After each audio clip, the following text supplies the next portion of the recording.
And he goes, we're gonna win this thing. And I go, are we racing? Was there? I don't want you to call anyone out, but was there someone who was competition? I was with Jamie because I was driving a Chiron Super Sport, trying to hit 250 miles an hour on the runway in Florida. Did you?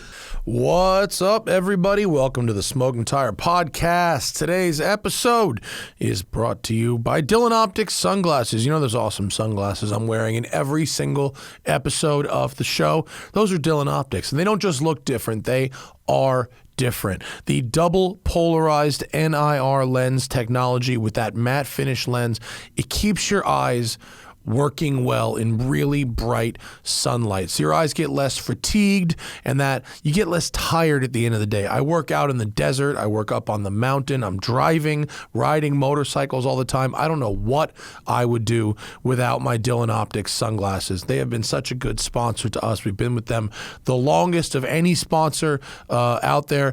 Almost 13 years we have been with Dylan Optics sunglasses, and they've just grown their business. It's been amazing. They have now over 20 frame styles and then 5 or 6 different lens colors. You can mix and match, choose your own frames, choose your own lenses, and end up with a really unique pair of glasses. Go to thesmokingtire.com and click on that Partners tab and the Dylan banner. We'll send you a free Smoking Tire t-shirt for every frame that you order. Again, that's thesmokingtire.com, the Partners tab. For every pair of glasses that you order using our link, we will send you a free Smoking Tire t-shirt. Thank you to Dylan Optics for sponsoring this program. And of course, we love Off the Record. You know what you should never, ever do? Plead guilty to a moving violation. Don't do that. That's what suckers do. That's how they get your money, not just in the court, not just with the cops, but the insurance companies too.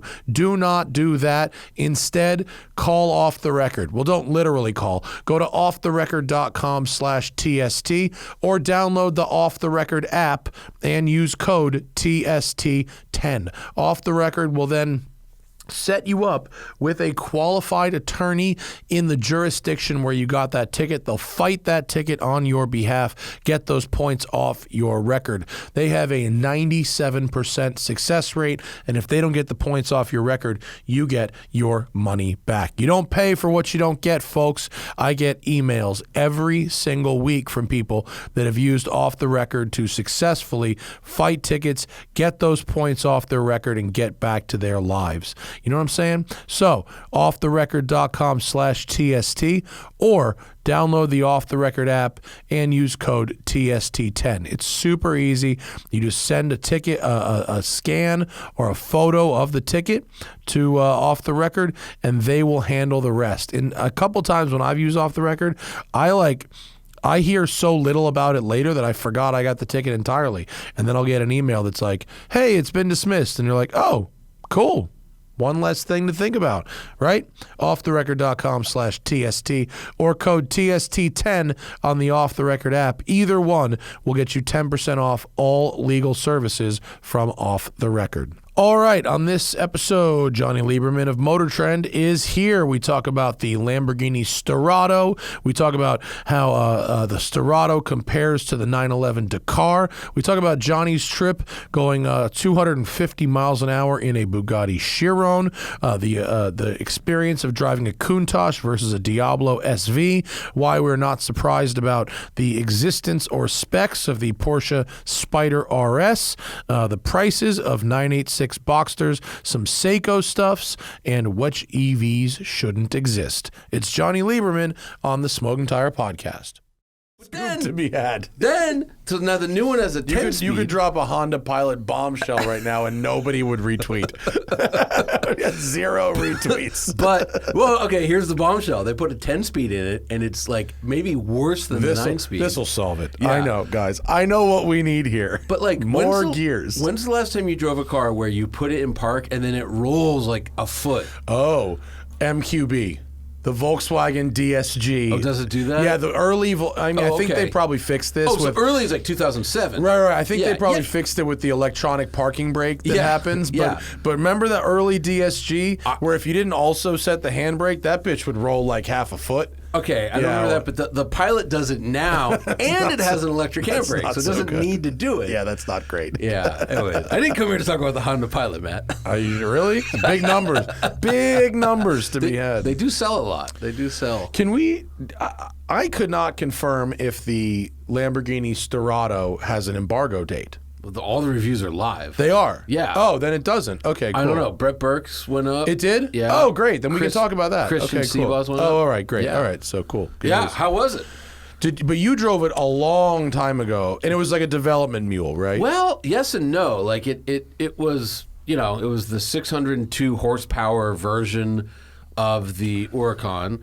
Well, that's what it is now. With the production intent upper control arms that make the wheelbase point to 30 millimeters. 30 millimeters.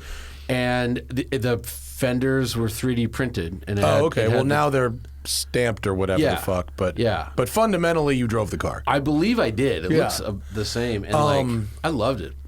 And well, let me just say that it is the best Huracan. Yes. 100%. Unequivocally, the best Huracan.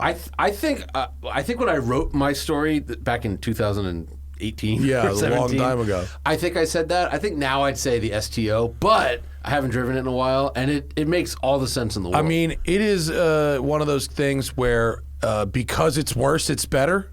Yeah.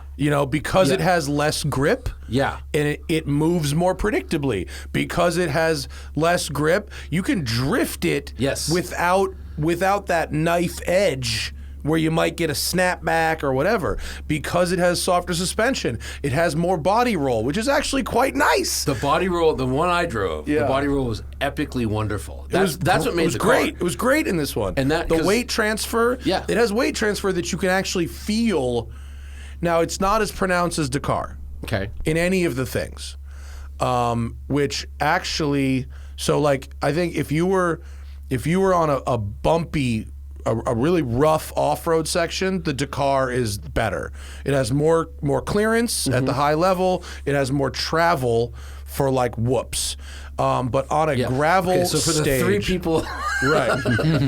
Exactly. But also the thing that the Dakar does, the Dakar absorbs the big whoops really well, but the little cracks in the road come through pretty harsh. Okay. And that surprised me about Dakar, which is because what I think Porsche is really known for. I mean, I shouldn't say really known for, but what I love about the 991 and the 992 is how well damped they are. It's right. These things handle as good as any other sports car, if not better, and they're comfy and they can deal with bad pavement. Right. Whereas a Lambo can't. Right. But this one can. Yes. The ride quality on bad tarmac of this is great. It doesn't have the trophy truck movement of the Dakar, but it's just a great riding Huracan. Yeah. It's a Huracan that rides like a Blackwing. So when I went, you could for those watching on the internet, you could find, if you do Sterrato in my name, it'll be the first thing that pops up, but you can see what it looked like. Yeah. It was a little different. Yeah. So when I drove it, we drove it only on the track. Not that different, but a little different. Not that different. Yeah. We drove it on the track and on this. They call it the white road. That's called the Sterrato. Actually, Sterrato is dirt road in Italian. Yeah. No, but at the Nardo. Yeah, that was their test loop. Yeah. Was that the dirt track? Yeah, they call it. How do you say road in Italian? Blanco something. The white road. Yeah. And it was a lot of fun in the dirt. It was cool, but I loved it on the track. Yeah. Because it was exactly what you said. The weight transfer was awesome. Yeah. And I felt totally in control the whole time. And it's only 602 horsepower. That's still plenty of horsepower. It's a bunch. That's fast. And then with all-terrain tires, you can overdrive those with 600 horsepower. Yeah. No problem. And I think some of the ride quality is the tire, is the sidewalls are thick. I don't know if you were driving on the production tire because it was a long time ago, and now there's probably bespoke Bridgestone dueler compound for this car. I think these are Pirellis. Okay. Yeah. So the tires were great. Yeah. Now I will say, you try and go 9/10 on a canyon road, it's going to get squirrely. Did you take it on the canyon road? I took it. We drove through Joshua Tree. Okay. Which is a lovely road. Fast road. Good fast road. Yes. Nobody around. Had a great time. I did very illegal things in a Bentayga on that road. Yeah. Very illegal. It's a good road. It's really nice. Yeah. But you definitely could accidentally forget that you're not in a regular Huracan, and you could overcook it a little bit and have a little code brown. Yeah. But on the track, especially Chuckwalla, where you've got tons of room and nothing to hit but sand. Fucking hang it out, no problem. Oh, I loved it. And so they set up a rally cross track where you did half the track and then just drove off the track onto a stage. How cool is it? Awesome. Yeah. I saw 95 miles an hour on dirt. Nice. Nice. For those listening, that's really fast on dirt. Flying. Like I was flying. I was went on the Raptor launch. We were at Johnson Valley, and I was like, I'm just going to pin it and see how fast I can get going. And like around 70, it just gets very frightening. I did 90. Ken Block sitting next to me. I did 90 in the Raptor. Yeah. And he was like, fucking stop, bro. Stop. Because it was bad. It was bad. Yeah. Well, that was probably also totally natural, raw terrain. Sand with Ken, So both were sand, in this particular situation, they built a rally stage, and they would grade it. Yeah. We'd run 4 cars through it, and then we'd have to sit there and have an espresso while they ran a grader. That's very Italian. So there were parts that were sandy, washy. Yeah. But it was smoother than like the Sahara where I drove the Dakar, which was raw. Right. So it's definitely a rougher ride than Dakar for sure. But goddamn, is this thing tough? I mean, this car took a beating, and I bottomed out a dozen times. Bump stops or the bottoms. At one point, this one area got very sandy, and I straight snow plowed right through it at like 70 miles an hour, full sand over the hood. Whoa! And the car was fine. It was pretty amazing. So when we were driving it in Italy, it was kind of when you drive like a pre-production or a prototype, in the back of your head, you're like, I got to run when the fire happens. Yeah. But I remember uncharacteristically for them, they were like, no, do whatever you want. Like this thing is, we've been developing this forever. Like these are, and this was when Regione was starting to talk about retirement. He was kind of like more twinkly in his eyes than usual when it was like, is it going to production or not? And he's like, And then he told me, God, it was like 18 months ago. I remember he's like, so when Winkleman came back, he said, hey, Porsche's doing the Dakar, or at the time it was called the Safari car. Yeah. Like, let's beat them to production with the Huracan. And I think technically the Huracan's on sale first, but it's like by a day or something. Some internal VW group nonsense. But so it's rad. And actually, I was watching some of my mounted shots from. It looks real fast. I'm telling you, it's 95 miles an hour is what I saw on the dirt. It looks even faster in some places. To make a mounted shot look that fast is really, really difficult. Yeah. And it was ridiculously fun. Yeah. And at first, and that's pretty good for a track. I was just thinking, I did go 112 on a dry lake bed in a Raptor. Oh, sure, it's a dry lake line. bed, different thing. This was on a stage. I mean, this is this would be WRC pace in some cases. It was fucking nuts, and that's awesome. And it's very balanced. You get it loose and it's predictable. The one thing the Dakar does that the Sterrato doesn't do is it uses the rear steer. Sterrato doesn't have rear steer, which is an interesting one. They could have done it. They have it in Technica and STO. I thought it was weird that they didn't add it, but this just predates it. But it probably does. Yeah. But the Dakar does, and they're able to play with the torque vectoring in the rear steer so that when you get the car sideways, this is in dirt or on pavement? In dirt. In dirt, yeah. You can add steering angle and add throttle and add rotation, which in the Huracan you have to Scandinavian flick. That's right. To enter. Yes. And you have to hockey stop sideways. it and then go flat, and then it will hold the angle, but ultimately straighten out. But you can't add angle mid corner with the Sterrato, even like not nearly as effectively. Not as effective because like STIs you can do that. You can steer into it a little bit. Yeah, but you have to input more and do a traditional rally car move as opposed to the Dakar, which is like, holy fuck, it just did that. Gotcha. Was I remember with the Sterrato I drove, it was you want to get real pointy at the nose and really start showing the back wheel to the corner, right, and then kind of straighten it and go. I mean, one thing it does very well is it's got ceramic brakes. Nice. If you stand on the brakes from high speed and you unsettle it, you do the little double Dutch unsettle, you can back it in right on the brakes and as you lift off brakes, sort of trail off the brakes in, you can then just flat the throttle and just hold that angle. That'd be just the best. very nicely. V10 sound with It's throwing amazing, dirt. and a Revy engine like that.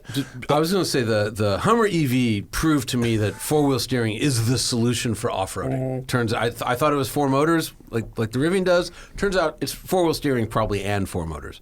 So yeah, I can see where four-wheel steering would be a big advantage in the dirt. It might be, yeah. Now, is it going to make a difference from? I'm talking about. I'm talking about very subtle nuances between two highly specialized and mostly stupid cars.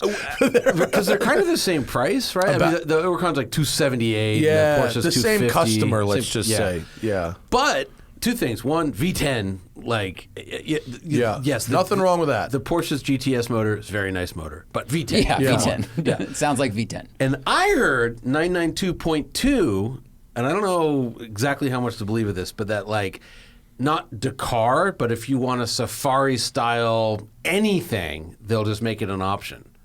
I mean, I want my a only Safari complaint Turbo S. about Dakar is that because it's limited edition, it's worth something, and you can't treat it like you want to treat it.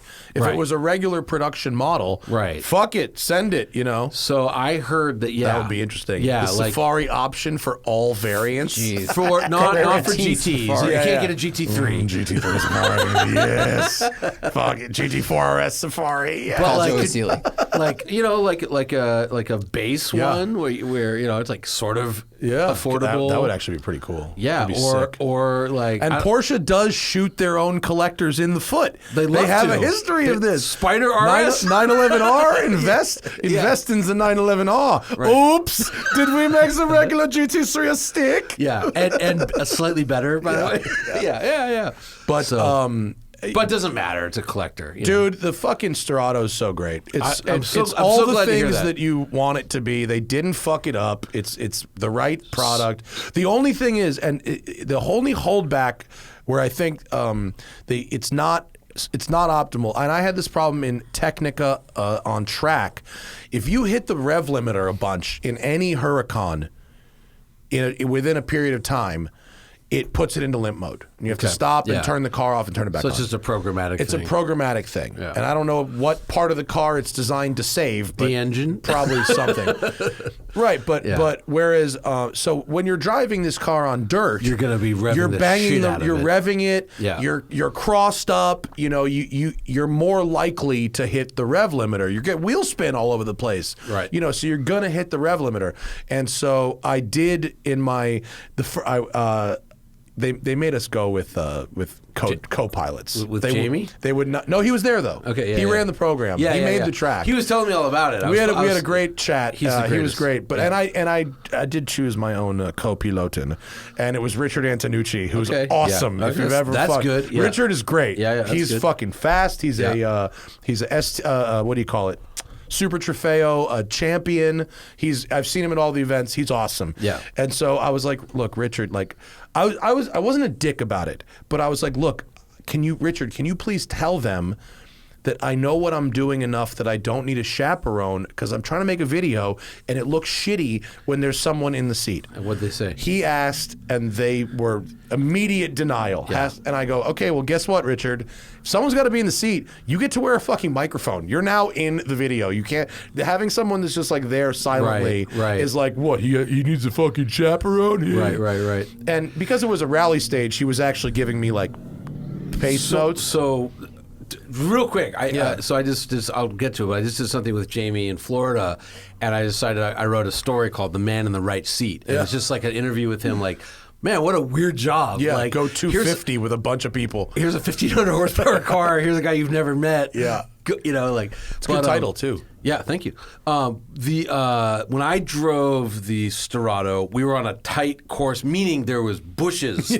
on either side, so we couldn't like get the wheel spin and all that. Okay, I never really got out of third gear. We were in fourth, and I actually got into fifth in one place. Yeah, this one, awesome. But it was. I'm so glad to hear that. Was like 150. The wheel speed was well over 100. Yeah, but 20 miles an hour actual yaw speed. No, so for years now, right? So me, George Cocker. Charlie Turner and I forget the other guy were the only people on earth who'd driven the thing. Yeah. And like we all agreed it was like, the greatest thing. Yeah. And everyone's like, well, what are they paying you? But, like, No, the usual shit. they don't have to pay you a fucking Right, dime. This yeah. thing rules. I'm just like, but like I said, what I loved about it, I still remember, it's like turn 3 on the Nardo infield circuit was like, drift, Yeah. wah, and like, just, it's like moving around. And just even killer. when you're doing that in fourth gear at 80 or 90 miles an hour, it still behaves, Yeah. which is amazing. Yeah. And I bet these tires are way better because these are they were great. So yeah, no I remember problem with these Bridgestones. They when were I awesome. went on the technical launch, I was like, hey Maurizio, like no Pirellis, and he goes, Johnny, do you know how good a tire has to be for me as an Italian not to use Pirelli? And he's like, these are the best. So Richard's with me, and they don't want us to turn off ESC. And I know why they do that. Yeah, of course. There's people that really have no business turning. But I'm like, we're going in the fucking dirt here. Yeah, like, yeah. And at first, Richard goes, you're going to get 2 sessions. He goes, do me a favor. Do the first one, just leave it on because I want you to see What it how does. much angle you can get with it on. Yeah. And they have a rally driving mode. And so, all right, fine. that's cool. Yeah, so it's now Strada Sport and Rally instead of Strada Sport and Corsa. There's Corsa. Interestingly, they spell Rally the American way. It's not YE. Maybe it's not an Italian word. Yeah, it is. So anyway, you can back the car in, but once you get it crossed up, your only option is floorboard. And if you stay on the floorboard, it'll pull you out of the corner, but just not in an aggressive way. Not in a way that, like, if you've done drifting, if you've done rally, that you would be happy with. Right. It feels inauthentic, like it's managed. Well, it just won't. It's designed to ultimately straighten you out. That's what I'm saying. Like, you cannot add more angle once you're on that floorboard. There's no, you can only remove angle at that point. So after we did the first one, and they made the mistake of activating the timer. So they're timing all of us. Oh, yeah. And so we get back, and Richard goes, that was pretty fast, dude. And I go, okay, cool. I'm all right. That's not. And he goes, no, like that was actually really fast. And I go, oh, well, thank you. Okay, I try, and it's whatever. I think turn the EFC. I think you're just used to other people that maybe I'm okay, and the it's graded on a curve here. And so he goes, we're gonna go again. He goes, we're gonna turn it off now. And I go, okay, cool, thank you. That's kind of what I wanted. And we went back out again, and he made me. He made me go out of view of them before turning it off because they're apparently someone in a blue polo was spying at the gauge cluster and then radioing if people were trying to turn it off. Oh, weird. They had a fucking narc. Hold up real quick, folks. Got to take a podcast ad break for the Blackview DR770X box. It's the ultimate dash cam choice for drivers and fleet owners looking for maximum stealth and security. It's designed with not 1, not 2, but 3 cameras and a lock-protected recording unit. Blackview's DR770X box dash cam provides great video night and day, inside and out. This dash cam features front, interior, and rear cameras that connect to a lock-protected box recording unit, which can be easily hidden in a glove compartment. Thanks to the full Sony HD Starvis image sensors in all 3 of the cameras, you can rest assured you're getting the best video quality under any light, and the interior camera can record even in pitch black with its infrared LEDs. The main unit's key-operated locking mechanism protects the micro SD card as well as the cable connectors, and all 3 cameras are designed for stealth install, and they also include their own locking mechanisms to restrict the rotation of the cameras and prevent unauthorized persons from unplugging the video cables. Great for fleet owners. The DR770X box models come with a new wireless button that allows users to trigger event recordings manually. The DR770X box is available in 2 variants, the standard with the regular rear camera and the DR770X box truck, including the external waterproof infrared camera.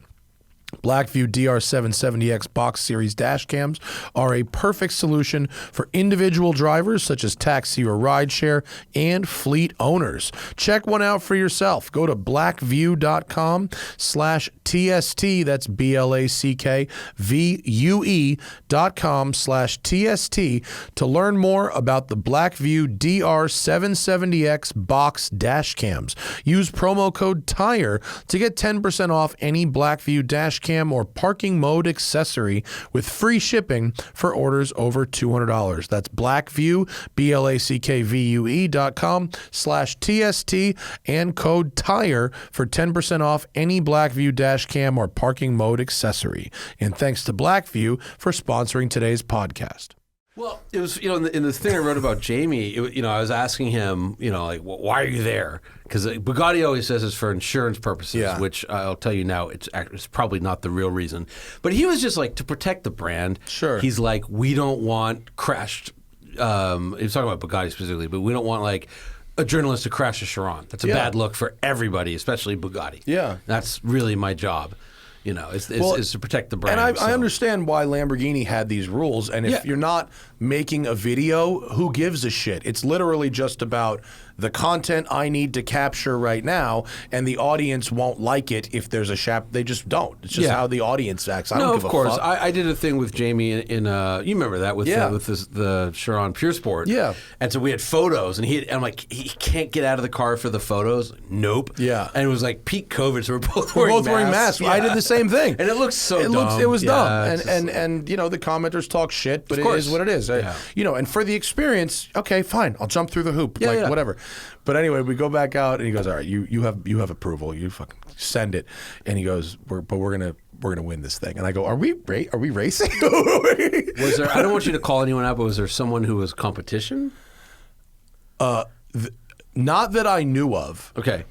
I was a lot faster than all the other journalists in the first round. Right. And so I was like, I've got this.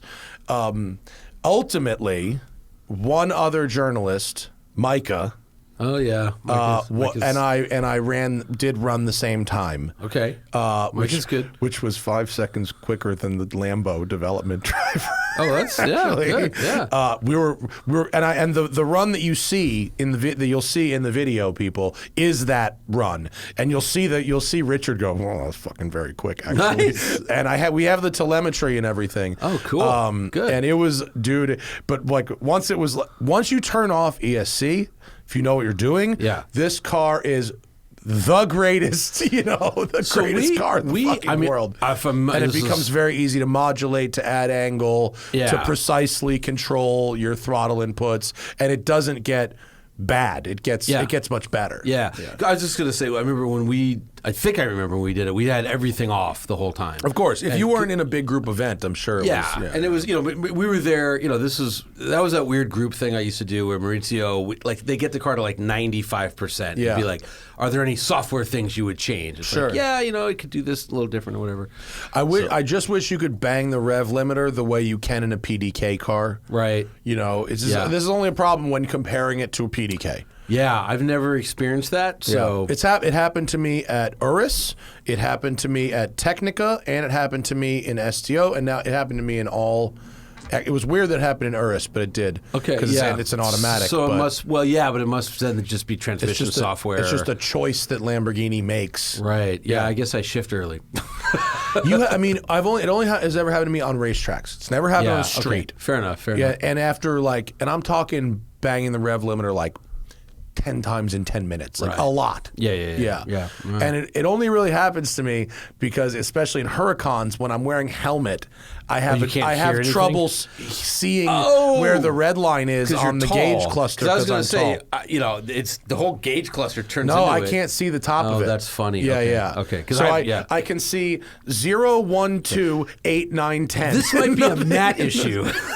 Well, it's a Matt issue that I bang the rev limiter. It's a Lamborghini issue of what happens with the car as a result of banging the rev limiter. All right. Yeah. So, so I was with Jamie. Two thumbs up for Sterrato. Fuck Good. yeah, dude. The thing is rowdy as hell. It's great. Misha's, I think I can say this. Misha's getting one. Yeah, he commented on my cool. Instagram that he was going to get one. I said approved. Good. Yeah. Good. I was with Jamie because I was driving a Chiron Super Sport, trying to hit 250 miles an hour on the runway in Florida. Did you? I hit 245. I got sucked in by crosswinds. Inch or a mile, bro. Inch or a mile. I know, right? Yeah. It was just weird. Crosswinds, that's not something I'd want to hear about at a runway at 245 miles an hour. So first of all, so Jamie sat next to me. We went to 150. Jamie sat next to me at 200. And then for the 250 run, he gets out of the car. And I'm like, insurance. He's like, they're not paying me enough. So that was pretty good. And then, I did it. And they had it marked out. They measured it. Like, if you put your foot on the floor, you will hit 250 miles an hour by the time you go through the flags. Yeah. And I did it, and I was all triumphant. And I get back, and they check. They're like, ooh, no, 245.3.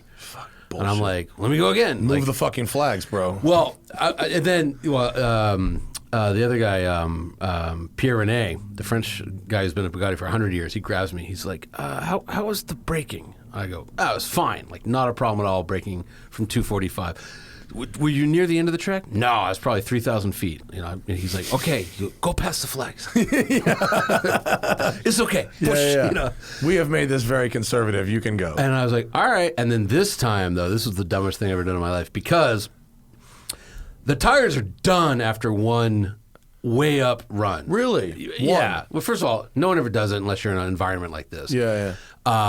They're just done. I mean, because we'd gone 150, 180, 206, and then I went 245, and then I immediately turned around and tried to go 250, and I got to like 240, and it just was not accelerating, and I got a real big push, like wind, like whoa, and I had to do like an input. No way. And and then I was like, oh, and I kept my foot in it, and I go past the flags, and I see 243, 243, fuck. Yeah. And the guy who runs this thing, this guy Jonny, and I forget his last name, starts with a B. He's got a Ford GT he's done 310 with. That guy. Yeah. And he's like, crosswinds. He's like, they create this weird vortex on one side of the car and it pulls you. I'm like, yes, that's what happened. He goes, yeah. You're getting hit by shit that only happens at like insane speeds. And then, so we thought, like, okay, that was before we talked to him. We're like, maybe it was the Middle Eastern press car, and I was the first driver. So it's like maybe it's got bad gas, So they were going to put me in the other car. Maybe we fill up at the regular, Yeah. Also, the tires were it was such a dumb thing to do. But anyways, because the way they were doing it was there was 4 journalists, and each journalist would get their own set of tires. You do one run, trash can, next journalist. And but they're like, you know what? We'll put you in the other car on a fresh set. You get one run, and we'll just sacrifice a set. And then it started raining, and there was a lightning storm, and I never got to go again. But then the next day, like depending on the wind, the car I drove sometimes went 250, sometimes went 245, and then the other car sometimes went 250, sometimes went 245. So, but still, nothing. Pretty much nothing to it, though, right? I mean. The first time, no. When I thought I'd gone 250, it was like, yeah, that's pretty easy. The second time was like, what the fuck am I doing? This is, I mean, it's also Florida where Jamie's like, so, if you see a crocodile, or an alligator, and it's like, well, there's alligators on the runway? He's like, oh, yeah, there's one sleeping over there. That's fucking, It's insane. Yeah. It was wild. So cool, though. But yeah, I mean, I pretty fast. I felt like a fucking total failure for 2 days. And everyone I mentioned to, they're like, dude, you went 245. Like, that's fast. Is that the fastest you've ever gone? It's their fault for setting up some expectation. They set up an expectation of 250, not just like, let's see how fast it'll go. Here's how long you've got. You know what I mean? Here's these flags are safe. Do what it do. Yeah. And then you'd be like, wow, I went 245. Instead of them being like, it will get to 240 here and setting you up for a failure. Everyone else hit 250 here except you. Well, that was what sucked was the dude before me, this German guy, had hit 250 in the other car. Yeah. And then I went, did the same thing, These cars are not the same. And then, I was freaking out. I was like, whoa. You're fucking Alan Prost bitching about Senna's fucking cheater motor and his crew. You're Perez while Verstappen passes you. Yeah, Verstappen passed me. But it was fun. But it was kind of like, you want to go 250. Sure. And I'm wearing a thing that says, 400 kilometers an hour, and I went 396. Take off that shirt, Johnny. Yeah. No, take off the custom HRX suit that they supplied that says Bugatti 400 event or something. That's cool. Nice suit. Good times. Yeah, it was cool. It was fun. Rad. Do you keep the suit? Because then. It was. I literally sent in 20 different. Florida, it was so sweaty. They're not taking that back. Well, it was like it was the last cold day. It was actually nice. It was actually a nice day. We were like, oh, cool. And they can check the amount of power the engine makes. Yeah. And so I forget. It's rated at 1,580 horsepower, and it was making 1,592. So it was making full power. Dense air. Yeah, cold. Yeah. And gators. Hitting a gator. Imagine fucking hitting a gator 200 miles an hour. The other thing they said that was funny was, you know, full face everything, like real, take it seriously. And they're like, enclose your visor, which no one ever does. And I'm like, what for? You're expecting fire? And they're like, no, birds. If a bird comes through the windshield A bird at 250, strike? Yeah. And I was kind of like, whatever. And then so I left my visor up, and we're literally going 200 miles an hour. Jamie and I are talking because you can do that in a Veyron. Yeah. Blah blah. And there's like 3 birds, like not that. Oh shit. Yeah. So, but it was. Dude, you ever see that Mythbusters where they're fucking shooting chickens out of cannons? Yes. They were testing bird strikes. Yeah, into the engine. Yeah, that's crazy. Well, so, you know, it was one of those things where after that happened, because they had said, like, okay, when you do it, like, at 250 miles an hour, that's 367 feet a second. A football field is 360 feet. Yeah. So don't look down at the speedometer. Because by the time you do that, you've got a football field. Yeah. And, you know, something could happen. Just keep your eyes up. And I was like, whatever. And then when the bird Is there a thing, heads-up display on the Chiron? I don't think there is. And That would be helpful. That would be helpful. That would be helpful. But then, like I said, that second run, which I should not have done, I was like staring at the speedometer, like, come on, motherfucker, you know. Yeah. And Were the tires like visibly done, or just like something happened with the compound or whatever that we had our do they phones look worn? taped. We had our phones taped. So normally I take pictures of stuff like that. Because it's at Cape Canaveral. Oh right, and, yeah. and they were very security. touchy about Yeah.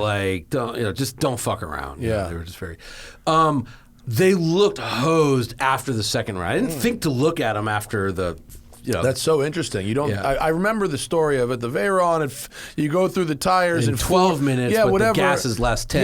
Yeah, I remember that. But like, I never thought like one run to 250 is Probably enough just the to- heat generation of I them guess, just being yeah. spread apart or so quickly. the weight of the car on them. And doesn't the Chiron have a more normal tire than the Yes, Veyron? it's to save yeah. that crazy tire change cost. It's a Cup 2. But Yeah. it's a Bugatti spec. Sure, but It's- they might have given up. Been like, listen, nobody's driving for 12 minutes at fucking 250 miles an hour. Because that was a Piek thing. Yeah. Because they have to be able to do this for a certain amount of time. So, you know, if they want to go 250, they can afford an extra set to go 250 again versus they need to last for 12 minutes at 250. yeah, and it is. again, I just didn't look that close before. But, you know, I remember I was talking to Jamie, like, do we have to put gas in it? Do we have to do this? He goes, no, like one tank will get you up there, not a problem.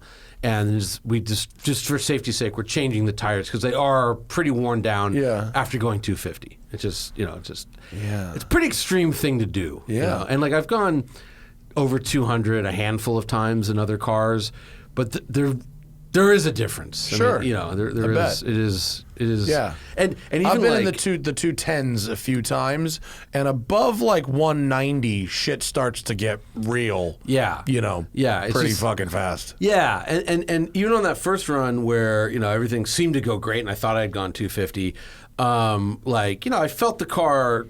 Like, in other words, my hands were passengers on the wheels. Like, Right. okay, it's kind of doing this. That's cool. It's going a little, just a little wiggle. But on the second run, I had to like, oh God, like force it Yeah, at that's 240 that's not straight. It was just like, what am I doing? Saw my kid's face. The whole thing was just like, oh. Did you tape a picture of him to the dash? I should have. That There you would have go. kept me out This of one's it. for you, kiddo. I should have. No, it was pretty dumb, but it was fun. I mean, I'm glad I did Yeah. it. And it's like, now I've gone 245. It's pretty Yeah, good. new personal best. Yeah, pretty Cool. good. That's cool, man. I'll beat it one day, maybe. Probably I'm not. sure you will. In our lifetimes, why fucking not? Because we're getting old and they're not going to be inviting us much longer. Oh man, maybe Rimac will be the one where that happens. Oh, yeah. I can do 260 or something like that. I mean, look, they had one there. They had the Chiron Super Sport 300 Plus goes 304. Yeah, I mean, you have to have balls to do that. yeah. Or Nardo or whatever. Aerolesson. Aerolesson. Yeah. 5 miles straight. So. Yeah, I don't think there's anywhere else where you can do it. Is there? I mean, you can Not do it. Nardo, no way. Nardo's a bull, right? Yeah, Nardo's like a circle. I mean, they went 240 won in the slightly modified McLaren F1 in Nardo. Yeah. So maybe you could. I don't know. But, I mean, there are roads in the world Sure. like you could shut down. The one near Pahrump, but that Yeah, what's her what name Bugatti did. That's a 160. Koenigsegg, Koenigsegg, right? yeah, I said Bugatti. They Yeah, did Koenigsegg. 278, Yeah. and then the one company tried to do it, and apparently they cheated. That's a good one to Tuatara do thing. because if you just must get to the brothel at pace, I must. you are fucking good. Put on Lagrange. Shout out to Winery Road, baby. Yeah.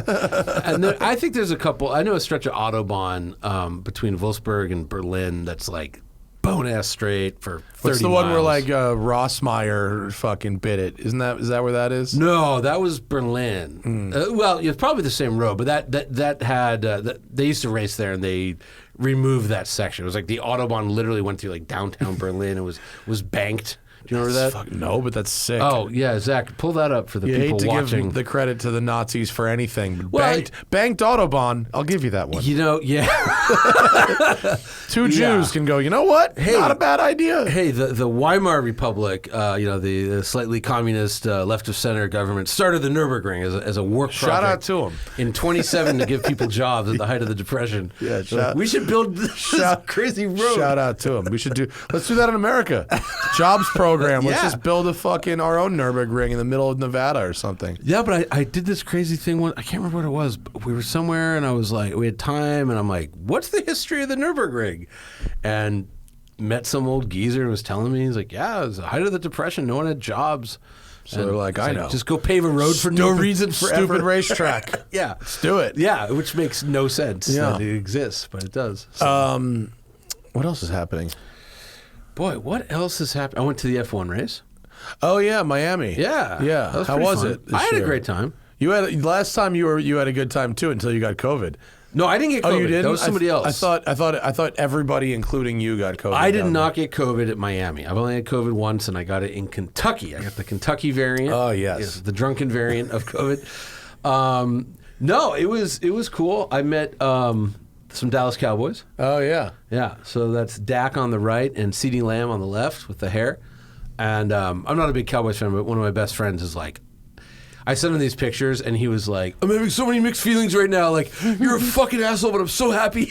Yeah, and Alex Albon. Yeah, he was the greatest. He is a lot taller He's than I would have freaking tall. guessed. He's about your height. He's taller than you. About an inch taller. I than would you. not have guessed him being that He's tall. the How tallest about driver that? now. Really? Yeah.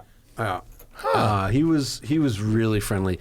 I also met Sargent, but like a minute after he qualified 20th, and he's from Fort Lauderdale, so like, you know, a lot of pressure on him. Hometown kid. Didn't work out. And he was in a bad mood. And how about Tom Cruise's hair? Tom Cruise was looking good. His hair is It's weird. interesting, yeah. I mean, for 61, if I could look like that at Oh, 61. I'm not. Yeah, look, I'm really digging The for funny- something. and Guy not- jumps motorcycles off of cliffs Yeah, like that for stunt fucking is fun. awesome. Not Yeah, to say very anything cool. bad about the man, but the funniest fucking thing happened. So we're standing there staring at him. And if you go to the next picture, Patrick Mahomes walks out of the garage probably about 12 feet from where Tom Cruise is standing. And so when the crowd sees Mahomes, there's like a, there he is type of reaction in the crowd. And Cruise like spins around to like, hey guys. And no one's looking at him. They're all looking at Mahomes. That's awesome. Yeah. Look at Mahomes' outfit though. The man, that is Miami matchy right there. I mean, the I guy's would won love to- 2 Super Bowls. Dude, no, not talking shit. I'd love to fucking do the interior of a car in that. You should. In that shirt. That'd be fucking sick on a car, wouldn't it? And apparently the guy next to him is a very famous British golfer that everyone on Instagram Oh, yeah. has No, told me. he- And he has he a is. Ferrari collection. At Ian Poulter. Ian Poulter, That's Ian yeah. Poulter.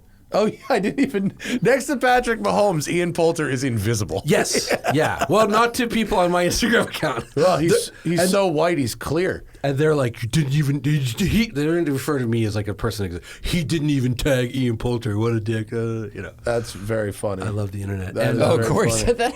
Corey, yeah. Oh, Corey, yeah, and Corey yeah. and Randy. well, Randy couldn't name anybody. Yeah. But and it was star-studded. I mean, Musk was there, Bezos was there, and it was. I think Bezos had a bigger security entourage than Musk by about 10 guys. It was like Really? 30 versus 40. It was like nuts. Pay them to fight each other. 40. I mean, it was like the Bezos rolls heavy. let's just. You'd think all the working out he's doing, he doesn't fucking. Maybe he's more outwardly hateable, and so he's, you know. No one's more Bezos outwardly doesn't hateable. have a freak fanboy army to defend him. Maybe that's why. If you only need 30 security, if you have a freak fanboy army, and Bezos does not have that. Right. Well, he might.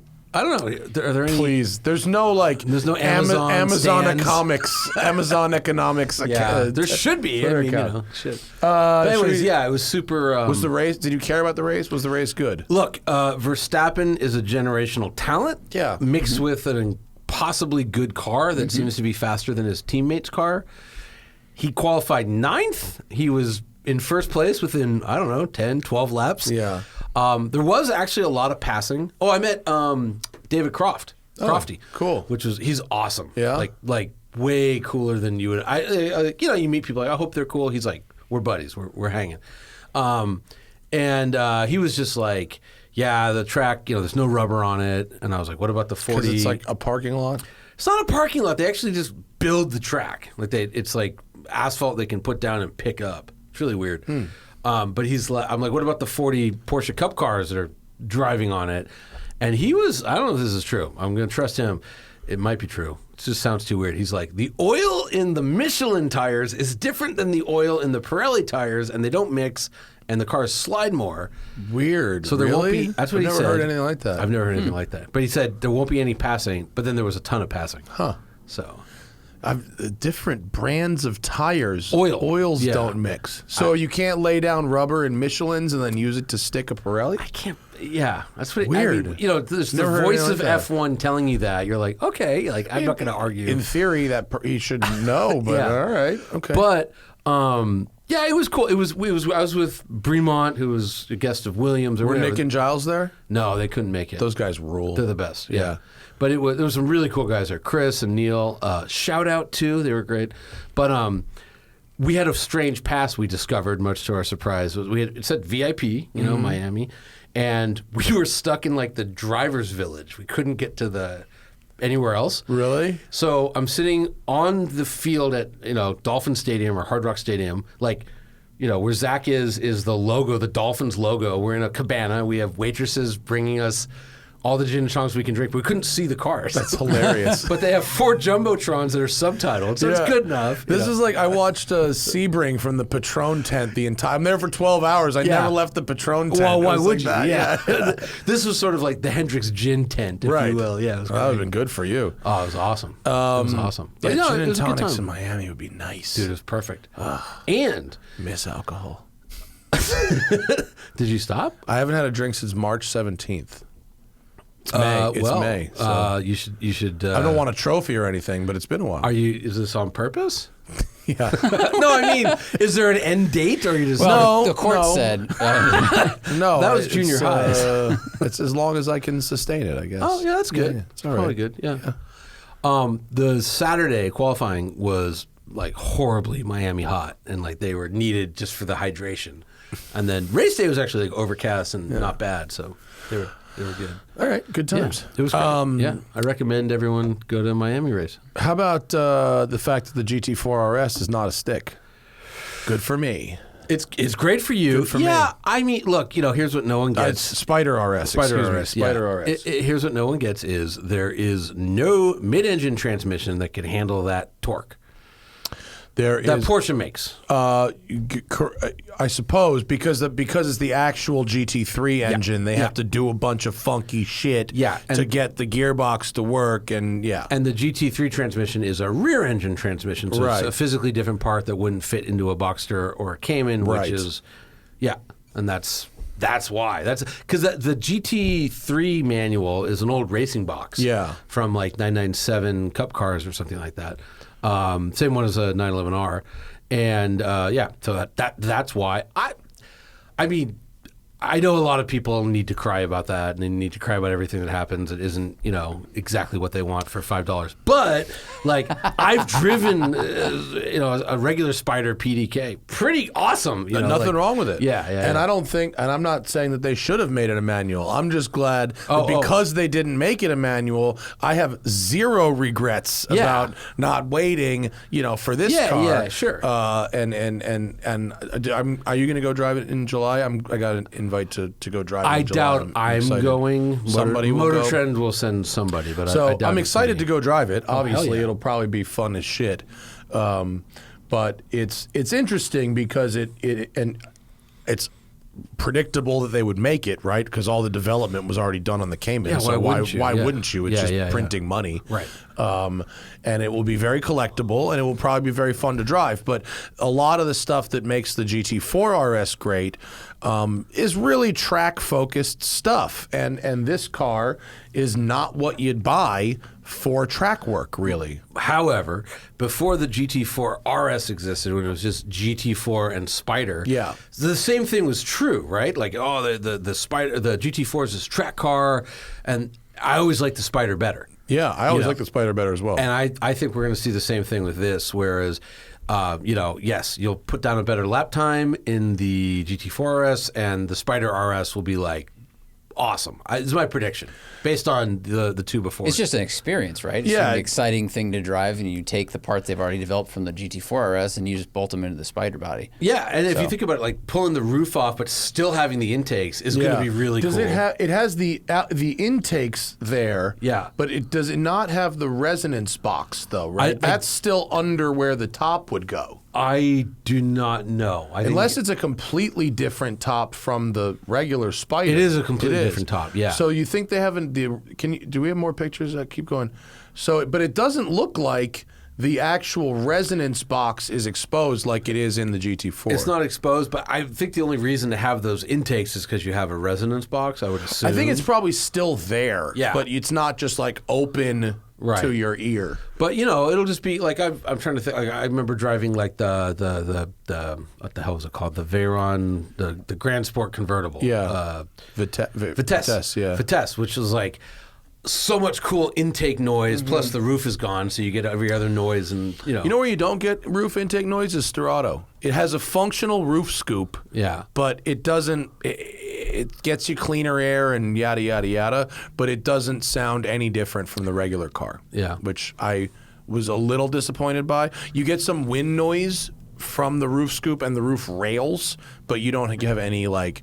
There's none of that like sucking. Yeah. This you'll get sucking. I bet this one's like a Gallardo. You remember that sucking, that whistle suck you'd get from the Gallardo? It'll probably be like this. The top. I wonder if the top will be even more annoying than my top. Because I think it's different because yours like folds down, right? It goes under the cover. The back part Like lifts up and clamshells. then it flops down under it. I mean, because this Might come off entirely. I don't know, but like it Not looks really different, right? That's a sharper angle. It does look different. Yeah. Yeah, I don't really know how it works, but I guess we'll figure it out. I mean, I predict it'll be great. It should be great. Yeah, it should be great, but I already predict I will not have regrets. Which I'm happy about. Dude, what you did was killer. Yeah, I mean, My car is the torque. Big torque. I've only driven the Sharkworks with the big torque, but it's all about big torque in a nine. Well, it's not 911. in a road in car. a Porsche. Yeah, in a road car. It's weird that the roll bars are so much more pronounced underneath the top on the RS than on the regular Spyder. I just pulled it. So it's got to just be a different. Because see, Matt, you know what yours looks like, but it looks fairly smooth. Yeah. Like yours kind of follows the contour of the car, and then you go back to this, and it's got this like, tent. Are the hoops different? I wonder maybe if the there's hoops are larger. fewer hoops. See how look on the red top there. You see how there's a structure.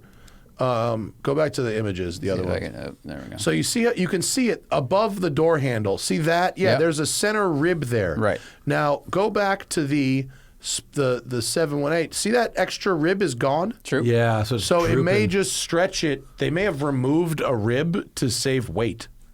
Or to save something. Or I don't who know. knows? Yeah, who knows? They'll explain it. That top yes. definitely looks different from mine, though. It does. Yeah, you're right. It is an extra rib. Glad I didn't get the red top. I don't know about that red top, but I like the red top, but it could work with some cars, but it doesn't. It would not have worked. it would not work with your car. No, my car would be. Good. But yeah, no, this is an exciting development for sure. And again, like you said, it's a total no-brainer. Yeah. So it was everything else was already there. I mean, I guess if you would have ordered a Spyder 2 days ago, you'd be a little upset because they sent like the embargo it was like 2 days before. Remember, it was like, do you want more information on the Spyder RS? And I was like, no, I'll just wait. That's fine. It's the least shocking car out there. I'm glad it has a frunk though. GT3 RS. Are the roll hoops different? Doesn't it look taller? It might be taller. Is there? Right. Can you get a better angle? Is there just flip through? Can we see a better angle of the roll This hoops? is my. I don't. It looks like it has those are something on different. top of it. Yeah, those are different. I'm guessing they've redesigned the roll hoops for the airbox. They probably, that's probably what it is. I was gonna say, and they probably don't explode up or anything. They're probably fixed in some way. Oh, maybe. Yeah. You know? That's why they're so tall. Because I think on yours that like they still They do have that. the pop-up-y guy. And then you have to have it, all the explosive Oh stuff. man, in we there. were shipping a client's 996 turbo cab Okay. to Texas. Yeah. And the fucking rollover hoops popped up in the transporter. Awesome. Apparently, it's something that happens all the time. Now, because it was a convertible, no damage. You can Okay. you can reset them. You can reset It's them, no yeah. big deal. But apparently, in some of the cars, particularly the Targas, It just blows the roof apart. blows the fucking windows out. If you pop them Nice. up. That's awesome. It's no bueno. So who pays for that? Is that shipper? You? Well, fortunately, not us. That would the shipper has their own insurance, and fortunately, it didn't cause any damage. They just Other need to than be, you have to reset recharge them them, and so all it that. wasn't. Yeah. It's not not crazy. it's not a big problem. Yeah, that's the regular Spyder. I think they are. Those are different. Those are taller. You can see air through them too. Go back to the regular There's Spyder. something on the back of it, but maybe Yeah, that's just it might just be a thing that holds the top on. Yeah. the That's top might that's clip probably in, where the top that's may probably clip the into clipping that point. Yeah. And obviously, Good use of clipping point. Thank you. Thank Yeah. you. There's no video or anything of this yet, so we can't see how the top goes up and down. Yeah. There's a video of how the top goes up and down. It's 7 minutes long. This is still Yeah. not. I actually built. My friend Jen in Miami has a first gen Spyder, and Yeah. we got caught in the rain. It was actually like. Oh, that original top. And I was not like, great. in my head, I'm like, oh, I did this once, 11 years ago or whatever. Like, I Yeah. had no problem. And she was like, out of my way, because she, is used Yeah. to it. And it was impressive to watch her like get it built. I Yeah. felt like an idiot standing there, like, Oh, you ever try and put one on a Mercy? no, never Oh, a did. Mercy Roadster. It's like you have to fucking thread the rods. Oh, it's like a tent. It's an really like actual it's tent. like Yeah, like it's was it horrible. MGs were like that? It is yeah. horrible. It's one of the worst things you can fucking. Okay. You're fucking getting wet, threading, and you're going. I just paid $350,000 for Yeah. this car. Yeah. Or unless you bought it today, like $700,000 Yeah, or right. whatever people are paying. Yeah. Million, I think I saw for. Probably for an LP640 Roadster stick. Yeah, the if you have the manuals. rare, the manuals are worth a ton. Yeah. You ever drive one? A Yeah. manual? Oh, they're great. They're great. Oh, they're great. The manuals are awesome. Yeah, I think I like Diablo SVs better, but yeah, the manual Mercies are great. Sure. Yeah. Diablos are undervalued. All Diablos are undervalued right now, especially the early cars, but because they're really cheap actually, but relatively speaking. Yeah. But nobody will touch them. Service them. Nobody. our buddy- I know Damien Yeah, will. Damien- Franco. but in general, a lot of people ask me about Diablos, and Yeah. very few people will service them. Shout out to Franco's European. They will service a I mean, Diablo. what's great about Franco's is you walk in there any day you're there, doesn't matter. There's like a V12 with a transmission attached to it on the floor with an Italian guy with shims doing something. It doesn't matter. That's the valve job you got to do on all the 80s Yeah, cars. yeah. They all need that valve job. I've probably been there 5 times. And it's the same scene. It's like, Same. is that- 48 grand. Yeah. Check. yeah, check. just it's got the shims on the keychains. Yeah. 0.25 mil, 0.2 mil. That valve job. Donnie's going to have to do the valve adjustment on mine, but we had the valve upgrade done back Yeah. in the day, so it's okay.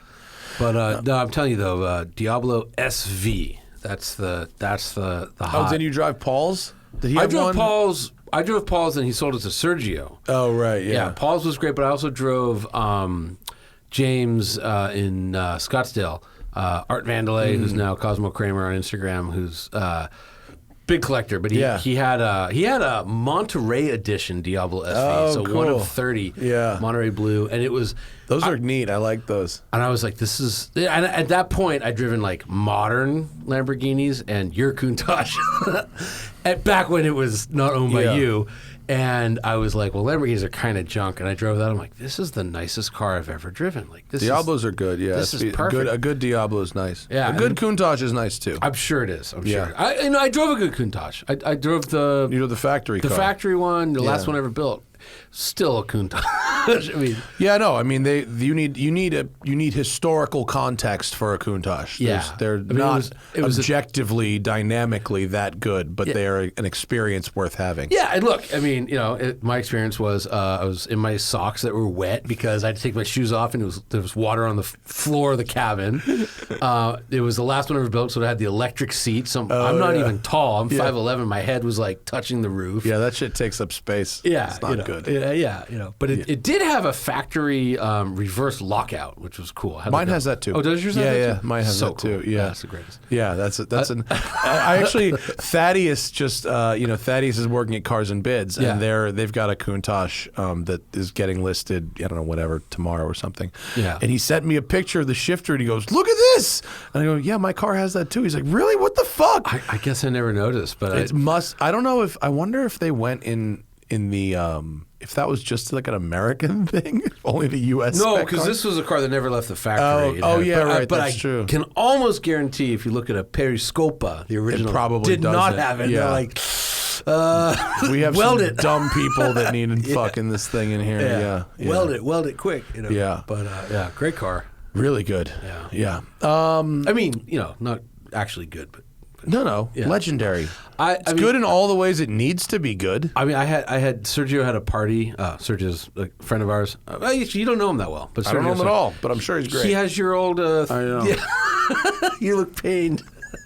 As long as it's not here, I don't give a fuck. It's not here. It's not here. He had a party. And he put like a big dining table in his little car spot he's got. Yeah. And he pulled two cars out, and like so over my right shoulder was a white Countach and Paul's lipstick pink Diablo SV, and it was a great way to eat dinner. Yeah. He was like, My next house, if I ever build another house, a car in the living room is a thing I want. Yeah. Why not? No, it was great. It was the best because you're talking to people and you get bored and you're like, there's a Countach. Before we ever do something like that, I want to eventually, maybe for my 50th birthday or something, I want to blow out one of the windows in our lounge and build a catwalk out to a floating poker dining cigar table above the cathedral room where it hangs down from the ceiling and you could just chill out there like at 20 feet up. That would be the shit. And apparently, according to my contractors, totally doable, permittable, as long as the door that separates it from the lounge is a fire-rated door. That's the only. That's doable. That's the only thing. That's easy. Yeah, it's awesome. I mean, this guy Sergio, who I keep talking about. Hi, Sergio. Who does listen to the podcast, by the way. He does listen. Shout out to him. Yeah, he built a second floor in his big. It's like a warehouse, and it's got like 5 TVs and a bar, and it's great. We watch F1 races there, and it's killer. Well, and one of the down on one of the things that we're doing at Gardena that we couldn't do here because of new construction. Here we've got the lounge with the TV and the couches, and it's great, fine. But what people want is to be in with the cars. Yeah, of course. That's something, and we couldn't do that here because we were so limited on space, and because of the fire rules with new construction, you can't have a lounge that's open to the warehouse. They won't allow that. Right. At Gardena, it's a renovation, so the rules aren't there that require that. So the entertainment venue will be in with the cars, so we can actually have cigars and whatever in the same room as where the cars are. Yeah, I love it. That was like an important thing. That's awesome. We just moved my car and my Ferrari Hannah's car. First two cars down there today. Yeah. So excited. We're probably like a month from opening. That's awesome. crazy. I thought it was going to be a year from now. No. Not for the entertainment side, for the building one, which is all storage. Yeah. Very, very excited for that. Cool. Info at WCCS.com if you want a space. And that's Gardena. Right. It's going to be a little cheaper than here, and it's not sold out, which is good. Right. I fucking had to tell so many people no. I hate telling people no. I hate telling people we're sold out. Did you think, if I can interview you for a second, did you think when you opened this place that like you'd be telling so many people no? Like what was before we opened? Yeah, I was like, we're going to be sold out before we open. Okay, and then we weren't. Yeah, and I was like, this is a total disaster. Nobody will ever fucking sign up for this. Right. This is horrible. And then people came in and it was fine. And then I had 1 month, October of 2021, where due to no fault of my own, nothing to do with us as a business, 11 cars moved out. Okay. People sold their car, or they Yeah. moved, or The pandemic was weird. their renovation right? was Yeah. finished, or whatever. Right. And I like had a panic attack. I was like, the business is going to fail. It wasn't.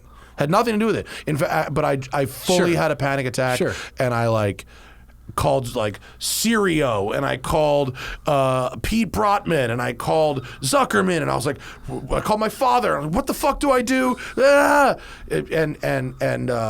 And my brother-in-law, rest in peace, John Stein, had the best idea of all of them. My general manager downstairs, who means very well, was like, we need to lower prices. And my brother-in-law was like, nope, raise them. He goes, raise prices, move up market, but give them something for it. Right. And so we raised prices by $100 a month, but made car washes free. Okay. And within 3 weeks, we were full again. Right. And it was like panic averted. And we've been full ever since for over a year. So it was like, Now, are you worried about the new place? no, Okay. because A, it's a great building with serving a need that is there. And I think 10 to 15 cars from here will move over there immediately, filling that up, freeing up space here. Oh, yeah. And because of the events and stuff, that place can be a little more of a hang. Right. And it's a little cheaper, so people that don't want to pay for this one, it'll be a little cheaper over there, so maybe we'll get them in there. And I think it'll be fine. Good. I'm not as stressed, but I'm ready to fucking go. I'm ready to do it. Well, not stress is good. Okay, go back to Not as interviewing me. stressed. No. I tested 6 of our lifts today, and they all work good. They're nice. And they're double stackers there. Yeah, they're doubles. We got one up, Okay. one down. Right. And Oh yeah, there's a picture. yeah. Yeah. And there's this building 1 has 45 of them. It's not 90 cars. Yeah. 90 cars and 20 bikes. Nice. Yeah. It's real cool. That's It's gonna be great. awesome. And then building 2 is 70 cars and 10 bikes, plus the entertaining space. That's awesome. Yeah. I'm sure we got a bunch on Le Patreon. Let's go to that. It's been, we did an hour already. Fucking flies by, doesn't it? We did? Yeah. I thought it was 20 minutes. No, we talked about a flies. Lambo, a Porsche, and a Bugatti. but we did a solid 20 on each. I guess we did. Patreon.com/The Smoking Tire Podcast. Get the podcast without ads. Get it the day it's recorded instead of waiting for the schedule. You can watch our car review videos without ads. And, of course, you can ask questions of us and our guests. And as long as they're not totally fucked, we'll read them on the show. Alrighty then. You got to hedge. You never know. You can't make that Right. guarantee and then have a question be Yeah. completely fucked. Oh God. Is that Seiko from Cody, by the way? Is that the Lieberman edition? Have you I not want to see it. seen this? Not in person. This is a limited edition Lieberman. yeah. So This is very nice. Thank you. Yeah. PVD black turtle case. Yeah. King turtle waffle dial. Yeah. Ceramic bezel. Yeah. Double dome sapphire crystal. Sin style hands. And And a kanji date wheel. turn it over. The best diving strap on planet Earth. Is this That the tuna strap? That's an actual The tuna silicone strap, right? and titanium. Yeah. So the strap is worth as much as the watch. Yeah, you love these straps. Dude, it's Yeah. the greatest strap. Yeah, It's these are good. It's just ultimate comfort. Yeah. And it turns out, from my wrist, I think that the Turtle is actually the most comfortable watch. These are, I mean, a turtle, you know, for a couple of $100, you got a watch that feels and Yeah. looks like, especially this one. This is very nicely made. I mean, looks like Cody- $1 million bucks. Cody smashed out of the park. So you remember the bronze one that Yeah. he did? I think you called it the Lieber Turtle. Or maybe the Lieberman Turtle. Anyway, so Misha immediately ordered another, and he's Yeah. made 4 of them now. And then this is the same hands and dial, but everything else is blacked out. It's and very the cool. Orange. I Thank like you. it. Yeah. Did And you see the Ruiz? This is the Carl Ruiz Grand Seiko. Oh no! This is the limited edition, limited to 30 pieces from Grand Seiko. It's the JDM. It's the diver with the quartz movement, plus minus accurate to, I think it's 0.2 of a second a year. That's so Grand It's so Seiko. crazy. It's like, well, I only want 1 second a year. Yeah. And with the Bosphorus it's straps. Ruiz because The money went to Carl's foundation. Okay, it's cool. the kind of watch Carl would have liked to collaborate with. He was a big evangelist for Grand Seiko, Right. And Watches of Switzerland partnered with Grand Seiko to do it, and then I went with my Bosphorus straps. These guys out of Turkey. I love those. They make really cool straps. Yeah, they're sweet. So I'm into it. I may, because I'm wearing this one so much, I may sell or do a charity raffle or giveaway for some of my other Seiko divers. I have like too many. Yeah. But Dude, that's killer. I'm really into this piece. It's fucking great. And it's zero like a tank. The 7 of 30 on the back. So Yeah, cool. yeah. That's I nice. got to request my own number. Shout out to Guy Fieri for letting me choose my own number. Oh, that's really cool. It was funny. He I coordinated. had just a name drop, if I may. I had coffee with Mr. Marsden earlier. Oh, did you? I've Yeah. been wanting to get him on the show. My wife loves Jury Duty. Jury I Duty- watched it. It was funny. It was very funny. Dude, yeah. Can I tell these stories on the air? Let's just say. Why don't I get him on the show to tell his fucking stories? Yes, but I was just say that, we're talking about it. Like, many big stars have reached out and been like, "I'd like to be a part of that." It seems really funny. Yeah, no, it's great. But yeah, long story short, 8 months ago when I got my moon swatch in Madrid, I put a thing up on Instagram like, "Hey, if anyone wants like a sun mission to the sun, they got one." So he was like, "Yeah, I'll take one," and I just haven't seen him forever. And so finally, I'm like, "All right, you're in town, I'm in town, let's do this." But anyways, he was like, "Oh, what's that watch?" And he was like, "That's a Seiko?" And I'm like, "Yeah." He's like, "That's cool." You can. I wore my other custom Seiko to the Sterrato thing, and all the Italians are like, "What is that? What is that?" This watch, the bronze one gets a lot of attention because it looks gold and flashy. But when people kind of look at this for a second, they're like, "Whoa." That one has some really nice detail work in it. Yeah. It's good. When it's all black, it hides that stuff until you look up close. I'll plug Cody real quick. Yeah. It's on Instagram, LA Watchmaker. Actually, Zach can even pull him up at LA Watchmaker. Oh, he made a. I didn't know he made a. He went from. He still has Car Spotter. Yeah, he but- was LA Car Spotter also. Yeah, it's a lot of my watch, I think. But No, Zach, make sure we follow Cody. Oh, he got the Hodinkee Autodromo, which they sent me one of those too. It's all right. yeah, I liked it. It's cool. But yeah, there's the watch there. But and so this is obviously he made that one, but It's lovely. yeah, and then he's just a big watch nerd, so it's also a lot of watch content and stuff he hasn't made. So Excellent.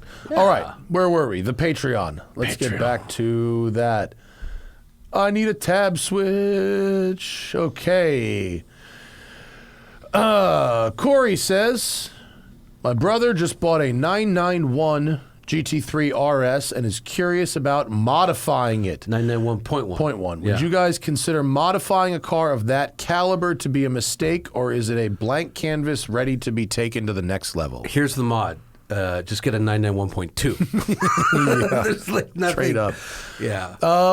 Longer answer, it depends who's doing the mods and what they're doing. You can certainly fine-tune that car to your heart's content. People like Joey Seeley at Emotion Engineering or BBI or a variety of other companies have like finely dialed in packages for that car that can make it do all kinds of different things. I wouldn't just like buy coilovers and put them on the car. They're so good. I mean, I drove years ago, probably 13 years ago, the 991.2 GT3 RS, and I was like, you have like a few cars you keep filed away as like, that was one of the greatest driving experiences of my life. Like, I remember I was Scott Evans was in a Z06 at the C6 Z06 Centenary Edition, and we got away from everybody else, and it was just me and him for like 20 miles on a windy road, just on it, and it was just like, this is the greatest car. Did laps at Laguna. They're with lovely. it. Yeah. And I was like, couldn't be any better. And then I was like, the 4.0, like, it adds 0.2 liters. Like, what? It couldn't be that different. Then I drove a 4.0. It's like, this is That's so significantly different. 1,000 times better than any other car. Forget about that pile of junk, So Yeah, I mean, it depends what modifying it means. If it means putting on different wheels, like, okay, as long as they're not super heavy or cheap. If it means changing the suspension, like, okay, as long as it's a developed package, like, yeah. But what would you modify about? I don't know. It also depends. Like, if you want to put exhaust on so that it sounds different and it sounds like your car, okay. But if he wants to start doing suspension tweaks, is he? And I don't mean this in a rude way. Like, is he a good enough driver to know the difference and to be able to extract everything out of the car now? and then he needs that extra control, like people like Joey, provide with new hardware. Yeah, I mean, look, if I had unlimited money, I'd take it to Sharkworks or to your friends. Maybe you could do a 4.1 or something. Punch it out. Yeah. Because I drove, it was a 991.2 with a 4.1, and it was regular GT3, and god damn, that was great. Displacement helps. Yeah. Displacement is good on those cars. Yeah. But I think point made there. Aiden says the 986 Porsche Boxster is overtaken the 944 and 914 as the cheapest Porsche you can buy on the market. Are they worth the money and potential maintenance costs, or should you take your 10 grand and buy a Miata instead? Driving experience, yes. Potential maintenance, ooh, you're rolling the dice. yeah, oh, they're so good though. I mean, They're fun. I would say spend even a little bit more and get the 987 Boxster. Because they can't cost that much more, and just all the first gen problems were kind of worked out by then. Essentially the same car, and just kind of tighter and better in every way. 10 grand, you're not buying a great one. You're buying a pretty rough one. I don't know. I think a Boxster. I think those are 5,000 right now for a 986. I think you're at the point where if you break a major component, you can total the car. Oh, probably. You blow a gearbox or the IMS goes, and you total the car. Yeah. And they are kind of a bitch to work on yourself. They're impossible. Whereas a Miata, if you're a wrench, you could keep that car going pretty cheap. I mean, but also which Miata? I don't know. I have, again, filed away in the back of my head. I remember very well driving a 987 Boxster S and just being this is as good as cars can ever get. This is... Yeah, they're great. Yeah, just such what a do we great have? chassis. What do we have here? 97. Wow, base Boxsters are fucking cheap. Yeah, they're really cheap. 110,000 mile 97 Boxster, $6,500. Look at the 142,000 mile Boxster. Don't get this one. This one hits That something. one's been Don't hit. hit that one. Yeah. But no, look at that. Yeah, under 6. Under $6,000, but that was 142,000 miles on it. Let's see what the photos of that one look like. I bet it's an auto too. Oh, it is. No, I filtered out for manual. Did you? Okay. This one is. Let's just say it's not the one I would want. I would just get a license plate that read $6,000, 6K Porsche. which is also the red line. Yeah. How bad is it? Can we get an That's a interior manual. shot? Let's get a good interior shot. It's blurry intentionally. I mean, Look, for $6,000. I would That's go cheap for a to Porsche. Barrett Jackson or similar, Mecum, because the dealers pack those auctions with cars like this, and there's a bunch of guys there that look at that and go, import, fuck that shit. And you could get a 996 for not much more than that. That's in really good shape. Oh, here's one. Here's a 987. Clean. How Clean much? looking for $8,000. Show that interior. That interior. How looks fucked clean. is the interior? No, it's nice. Oh, This, Wow. how is much? this $8,000? real? $8,000.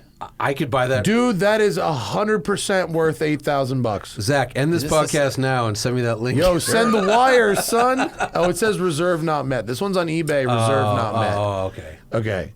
So it's not really going to be $8,000. Yeah. He probably wants 63,000 miles, it'll go for more. But, Yeah, but, okay, I was but gonna say, that one was helps too your nice. point. This is near 10, and Yeah. if you could go for 12, Yeah. Yeah. this is much nicer than any Miata. you would Any get. Miata, Yeah. and the driving experience is frankly just better. Yeah. It just is. Yeah, You yeah. know? I mean, these are again, the Boxster S was just Yeah, they're great. I remember I was just oh, now I understand why people like Porsches. Yeah. That was Spike's first Porsche as well, was a Boxster. Yeah. Jack Oberg flip-flopping between a ND2 Miata or a Toyota 86, which is objectively the better car? That's not a real question. There is no objective better car. There's just a better car for you. Subjectively, the 86 is a much better car, I think. I think the 86 subjectively is a better car, but there's plenty of reasons to prefer the Miata, and none of them are wrong. Yeah. I just think with an 86, it's much more modern. If you care about safety at all, the crash structure is just so much more advanced than the Gen 2. Quieter on the highway. Quieter, Where yeah. you get the RF from sorry, that. ND is ND2 is the that's current new one. That's the current sorry. one. Yeah. Oh, that's tough. No, there's no objective anything. Sorry, it is the current one. I'd probably rather have the I'd 86. get the Miata. Yeah, all right, that's fine. Yeah, I'm a weirdo. I think the third gen Miata, the NC, is the the killer one. I know everyone hates it, but I just think it's the best driving to me. I don't hate it. I like it. Yeah. I like the ND as well. Yeah. I just don't like the hard roof one. The only problem with the ND is when, as you know, when you really push it, just the back is weird. It does that extreme lean. Yeah. And it's not like, oh, it has a lot of body motion. No, it just suddenly flops over. Yeah. And it's just so loud on the highway. The wind noise is bad. You could get, I think there's like a luxury model, or maybe it was the 2, but you could get the top from the Fiat, the Fiat Spyder, and it had a thing, and it really did help because we had a long-term Miata. Oh, it had like an insulating layer? Yeah, because I drove our long-term Miata to San Diego for the launch of the Fiat, and I was putting in earplugs. I literally put in earplugs. I was like, this is fucking miserable. Yeah. With the top up. And then drove the Fiat around, and it was like, okay, I know it's a different engine, but it was like, just wasn't as bad. And they're like, yeah, it's got it insulated. And by the way, that's going on to the Miata. Oh. But Fiat developed it. Oh, okay, cool. Maybe you can get that. David said that you and I on Spike's podcast said that we talked about the 718 GT4 and how the gearing wasn't as big of an issue compared to the older GT4. We didn't get into why that was. Torque. The 718 has more torque. Yeah, that's what it is. Yeah. Because it's not a discussion. It's one word. It's torque. Yeah. Okay. That's why. Yeah. I'll just keep plugging SharkWorks. You can have SharkWorks re-gear second gear. Yeah. And it's insanely wonderful. Yeah, or demand or any competent Porsche. I mean, I love Sharky, but I don't. Any competent Porsche shop, you can buy the gears. They're made by Dodson or somebody who makes the gears. I don't know, whatever, and you can re-gear any or all of the gears. Yeah, I remember I drove. One of his, Sharky's, I think he'd only done second gear and hadn't touched anything else. And suddenly it was like, this is perfect. Yeah. This is exactly, what you want. But then you're right, with the next gen, like, yeah, okay, it's still long, but the torque means that. My car has 2 through 5 done. Okay. And it's perfect. I wouldn't change a thing. Are they closely spaced? They are. Yes. 2 through 5 are short, and 1st and 6th are stock. That's awesome. And it is exactly the right thing for all driving. There's nothing better than like a totally unnecessary 300 RPM difference. By 328, the difference between 1st and 2nd is about 400 RPM. Yeah, I love it. Which is it's silly, but it's the difference is you don't have to go to 1st unless you come to a stop. Right. But also when the engine's cold, you can just the 1-2 synchro isn't great when it's cold. All 308s and 328s are like this, and so you skip shift 1st to 3rd, sure, and it's not a total dog. Right. And I'm talking for a mile. It's not a big deal, but it's funny how that works like that. Yeah. But people forget, for generations, you had 4 gears, and it was fine. And then they would add a 5th, and they were just super closely spaced because engines were gutless, and the 5th was some crazy overdrive gear. Yeah. So it is. I do love. And the stock gears aren't horrible. We just we're looking for something in an otherwise fundamentally perfect car. Kamisa had a great theory about this, and he said that by having second gear that long, you didn't have to shift to hit 60 miles an hour. That's true. And that was why they did it. That's probably true. Because that would give it, for that amount of money, it would give it an acceptable 0 to 60 0 time. to 60 time in the 3s rather than the 4s. Whatever it was. Yeah, whatever it was. And Yeah. so I was always like, that's actually a pretty good theory. But It was true for Shelby. Yeah. The GT500, they made second gear longer. Same with the Viper. Yeah. They made second gear longer for that reason. And it's one of those things where that transmission is the stock 718, not 718, what is it, 981. Yeah. It's just the 981 transmission. Turned out it could handle some torque, so they left it in. It's cheaper for them. Why build a new transmission when you don't have to? And with the turbocharged engines, the torque of the turbo means it doesn't matter so much. Yes. Yeah. And so when they went to an NA motor, they exposed a weak spot where the PDK covered it up. It wasn't a problem because there were 7 gears. Yeah. So second 7 gears, and you're more likely to dump into 1st if in a tight corner with the automatic than you would. Most people in a manual are not downshifting to 1st unless you're autocrossing. Or I was going to say autocrossing, or you've taken your first high-performance driving class, and you got a heel toe forever. Yeah. Richard, Because I used to do that. Richard says, as the industry continues to transform, what are you guys excited for in terms of driver experience and enthusiast offerings in the coming years? Yeah. No, good question. Look, I think look to horses, right? There used to be a lot of things called Belgian draft horses, and they were everywhere because they were the heavy-duty pickup truck of America back before there were pickup trucks. And now there aren't any. There's only race horses and jumping horses. So, I predict, once like the RAV4 is only electric, the people that care about performance are going to, have the V12 stuff that'll probably still be produced, and everyone else will just have an electric car and won't make a difference. Now, the sad part is, if you don't have a lot of money, it looks like you're getting kind of squeezed out of that. Yeah. Problem is, if you don't have a lot of money, you get squeezed out of everything. So it sucks, that's just a problem with our society. The cars are a symptom of, not a cause, I would say. But that's how I see it. Yeah, it's a bummer that the affordable sports car is kind of going away. But if you think about it, it was kind of gone, with a couple exceptions, like before everything was going electric. Yeah. I don't think it's because of I think it's just the market. And it's one of those, like, right now on sale, there are like more killer sports cars than ever. And they're just expensive. They're expensive, but even like the Toyota 86s and the BRZs, they don't sell in great numbers. They just there were sporty cars. Yeah. Like there's sports cars. Yeah. But like there used to be like the Ford Probe and the Chevy Beretta. Yes. Not necessarily. Boy, that's a stretch. It looks sporty with the Beretta. Yeah. Right, like not you know what I mean, like cars that outwardly seemed like sporty cars. There was a Thunderbird. Yeah, there were coupes that were Prelude 2+2s. Yeah, and those are kind of going away as 240 people SX. don't want that type of car anymore. No one wants a two-door. Yeah, like no one wants a two-door. No one wants a convertible. Convertibles have been less than 1% of the market forever.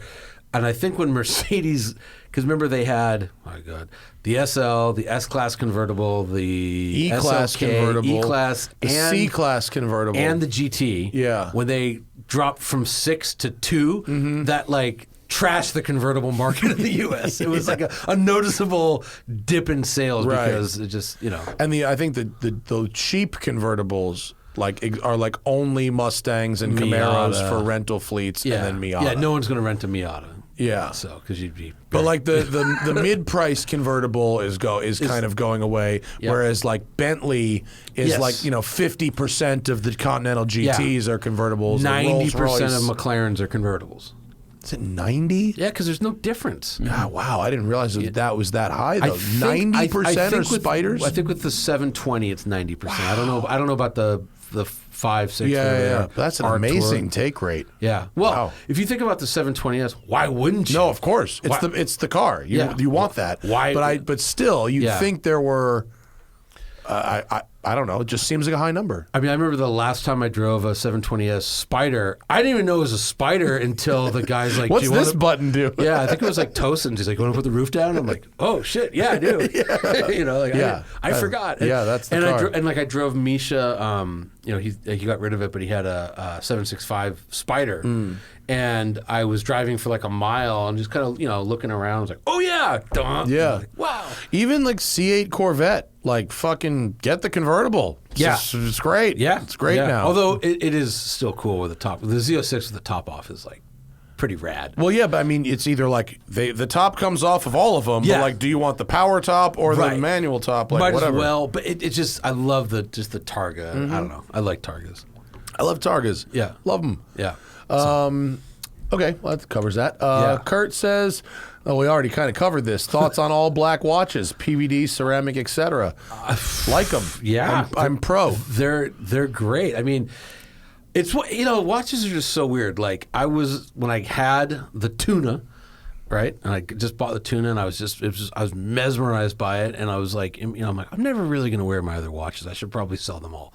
And then Cody built me the bronze Lieberman turtle, and I wore it for 3 months straight, and then I was like, and now I have this, I won't take it off.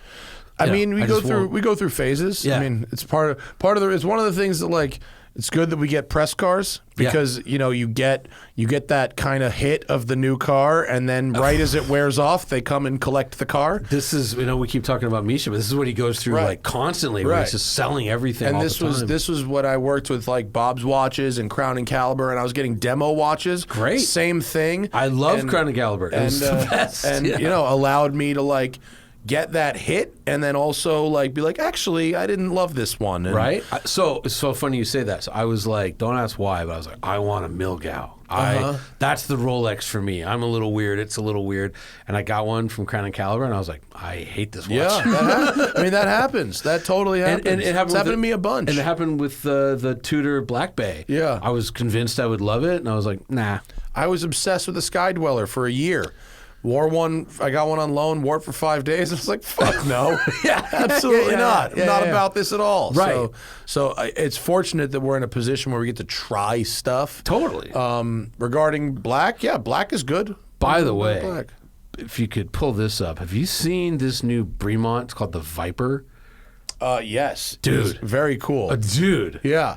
This is you. This is very me. you. That's what I told them. Yeah, this is very you. So I was there at the F1 it's race. their version of like the Alaska project or one of the Sins. Yeah, So I was. It looks like a fucking thing that'll set off a bomb. So they were showing me pictures of it at the race because it was embargoed until like yesterday.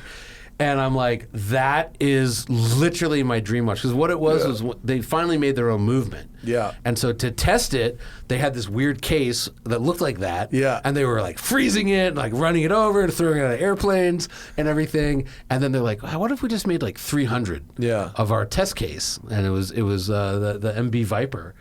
And it's really funky looking. It looks like it's somewhere between like a Bell and Ross square case and the Royal Oak-ish. A little bit angled, but also just sort of like, put it in a case, like whatever. So it's the black I like part. the hands.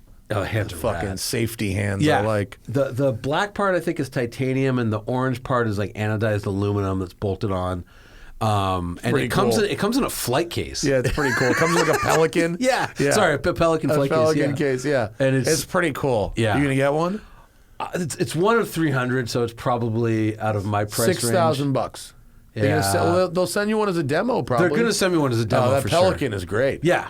Isn't that the ultimate case? Yeah, I think this is cool as fuck. Yeah, so they are sending me one to try out. Did you ever see the prototype G-Shock? Where they were testing the G-Shock by throwing it off of shit, and it's like it looks like a racquetball with like a G-Shock face in it. It's a really, really strange looking thing. But it's funny you said Alaska Project because when I saw, cause they were telling me about it, and then they showed me a picture, and then when I saw the white dial, I was like, oh, Alaska Project. I mean, I could, like if I have an IWC that like, and again, I was gonna sell it, and then I made the mistake of wearing it. Like, actually, no, I like this. I was like, God damn it, I like it. Yeah. So I gotta sell. I got some watches I should sell. I should get one.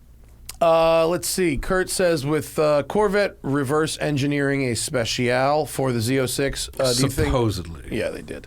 Do you think other American manufacturers are going to follow suit of copying the Europeans? No. What? Yeah, no. It's very expensive to do that. Actually. What could Ford copy for their new GT500? The old GT500. Yeah, pretty much. Right? Yeah. Like that. There was nothing wrong with that car. That car was good. That's still one of the most impressive things. Yeah. Like it exited muscle cardom and became something else. Yeah, and yet weighed as much as a Charger. Yeah. But like that, I'd much rather have that than an M4.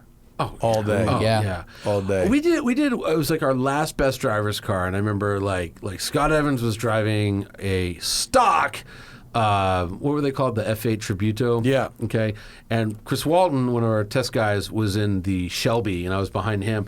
And like on a windy-ass, narrow-ass road, the Shelby was on the Ferrari's bumper. Yeah. And Scott's a very good driver.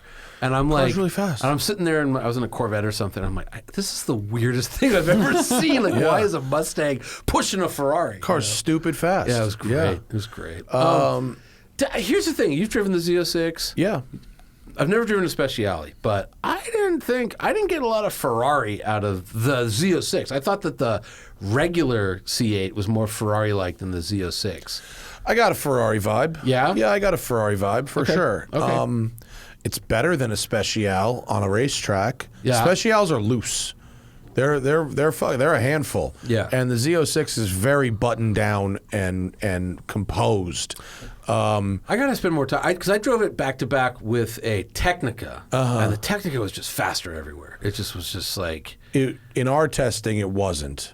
The Okay. Z06 was faster around Monticello by 2 seconds. okay. We didn't do any testing. Okay. We were just looking at like speeds at the end of the straight, okay. and it was like 10 miles an hour faster. Oh, yeah. So- in our Yeah. instrumented testing, that was not what we got at Road and Track. But and if you look at the numbers, like Yeah. 0 to 60 figure eight, I think the Vet is tied for best ever. With it's fucking fast. yeah, it's really yeah, fast. yeah. I just wasn't.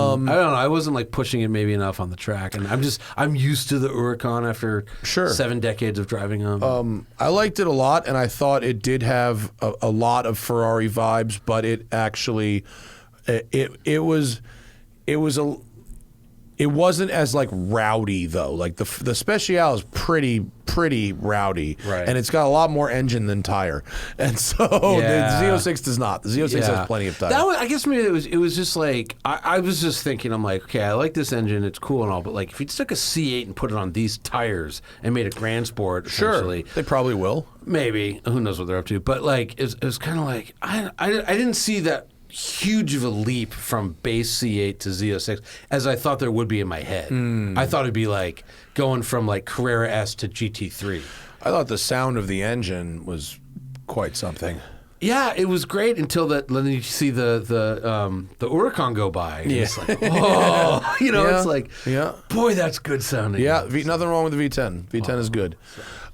Big Ben is looking for a $50,000 to $70,000 weekend car from a driving experience standpoint. Would you prefer today's options, meaning a Supra, a Z, or an M2, versus yesterday's depreciated cars, a 10-year-old Carrera S, a 996 Turbo, C6 Z06, or a Corvette Grand Sport? Well, I would say do not get a Supra or a Z for the driving experience. Yeah, I agree. M2, like, depends Maybe. on which one. Maybe. If a comp, maybe there's a couple miles on it, can fit Yeah. in there. I don't think a 9971 C2S I mean, is 50 good. to 70 will get you an amazing 981 Boxster S or Cayman yeah, S. yeah. Possibly even a Cayman GTS. You could get a GTS for that. 70. Wasn't there a Cayman R? What are those? 2012 Cayman R. Yeah, what are those? I don't know what they go for now. I haven't looked in a while. Yeah. But they're pretty rare. Those were you don't great. see a lot of them. They're neat. I went on the launch. That was when that was like, they're like, yes, we've removed the door handles to save weight. And I'm like, you left the vanity mirrors in. And they're like, we'd have to crash another car. But also like C6 Z06 is That's a good car. Garbage seats, garbage interior, but for driving Hell of a experience, chassis and hell of a motor. And then a C7 Grand Sport is You could get a ZL1 1LE also. Or a 2015 Z28. I would actually say you could just get a ZL1 manual. Forget about the 1LE. forget about the one and get That's the an mag amazing ride. car. Yeah, and I would say you can get a brand new fucking SS 1LE, and it's better than all those. That's possibly. Yeah. There's. I drove one not long ago. Like, it's still such a killer car. Actually, that'll get you into a GT350 track pack also, which is a lovely thing. There's one good. Cayman R on Auto Tempest, but it's $80,000. Oof. I guess it's on the way back up. Is it like very low miles, or is that just what they... 11,000 miles. Pretty low. Pretty low. So you might be able to find one for 70. You could get a Cayman GTS, I think, for 70, and that would be a very When nice did they car. start making the Cayman GTS? Though was that 981, so it would have been 2015. Okay, so maybe it's after the Cayman R. 15 or 16. right? Cayman S's are $50,000 and up, $55,000 up. Okay, but that's still in the range. Totally. Yeah. But I wouldn't sleep on Chevy. Is I guess what I'm trying to say, because like Dynamically, very Yeah. good stuff. and I remember like the C6 Z06 was that's just a great fucking car. You could also like go oddball and get like a great 1995 ZR1. yes, Which very is like oddball. which drives way better than it looks Yeah. and is already collectible and slept on at this point. How much is a Boss, like a Mustang Boss. Oh, affordable. Are they? Underappreciated and affordable. They're nice. What were they called? The Boss 302 Laguna Seca, which was the track version. And there was barely any difference. But Yeah. the Boss was like, until the Shelby came out, that was like the shit. And that was solid axle, live axle, and it handled great. Also, that generation Bullet, not the current Bullets, I think bad, but that generation Bullet was rad. Like I remember I took it was like my wife and I we weren't married yet, and it was like 2009 maybe 8 whenever it came out, and I was taking it around in the Bullet. I'm like, what do you think? She just looks at me, she goes, it sounds wasteful. and then that kind of just became the Boss. Right? Yeah. It was kind of like the next evolution. Yeah. So the Bullet after that was a no-go. Yeah. That was when they added 20 horsepower and slowed it down somehow. Right. Lucas says, when collector cars stop filling the void in my heart, is it best to turn to watches next, or do you have other recommendations? Bourbon. Bourbon, fountain pens. Oh, cigars. are you into fountain pens? No. Although, shout out to the fan that sent me a Parker pen. Heard us talking about pens and sent me a Parker pen. That one is over my head. But cigars is, how do I put this? Because like a really, really good cigar is $20. When you start out and know nothing, you will buy so much bullshit. I had my buddy Mark over the other night, and we were just going through some cigars, and I'm like just looking at my 4 humidors with him, and I'm like, I'm looking at 500 cigars I would never smoke, like never, ever, ever, and each one was $10. Yeah, I'll just. Why did you buy them? Because didn't know. I was curious. Yeah. I was like, I read a review that said whatever. Who fucking knows why I bought them. Dude, at least it's not a safe full of fucking Rolexes you'll never wear or something. Yeah. Garage full of cars you hate. Yeah, exactly. So but and then it's 1,500 cigars I will smoke. Sure. But that's chef's knives. That's a good one. I actually have to. I'm cooking so much that it's become very apparent that. Yeah. The move is to go on Etsy and get a custom drawer insert for your drawers so you can have your knives. I got one made, and I have no regrets. We are getting a new kitchen. Derek says, a lot of automotive enthusiasts harken back to this car from 20 years ago was perfect and couldn't get any better when comparing to today's modern cars. Example, E46 M3. Sure. 2 questions. Are these cars objectively better than the current generation of vehicles, or is nostalgia a deciding factor? I mean, it's a you don't know what you don't know situation. I always go back to, there was a wonderful MotorTrend review of the first Viper. Written, I think C. Van Toon wrote it. And he's talking about, it had 400 horsepower. So he's talking about launching it, the quarter mile. And he's like, I've never driven an F-16 off of a carrier or, launched an F-16. But I imagine it's not that dissimilar. And like, okay. Which is charming at this point. Yeah. So like, it was impressive then, and like an what did you say, 46 was impressive. Here's my thing. I remember driving an E46 M3. I went to like a Skip Barber school or something, driving that, and then after you did enough laps in that, they put you into a 997. Yeah. And my God, was the 997 3 or 4 times better than the E46 M3 on a track. Mm-hmm. It was just, but if you took a new M3 comp and a Carrera S, boy, I probably prefer, in most cases, the new M3. It's gotten that good for track type stuff. Yeah. It's ugly as hell. I get that.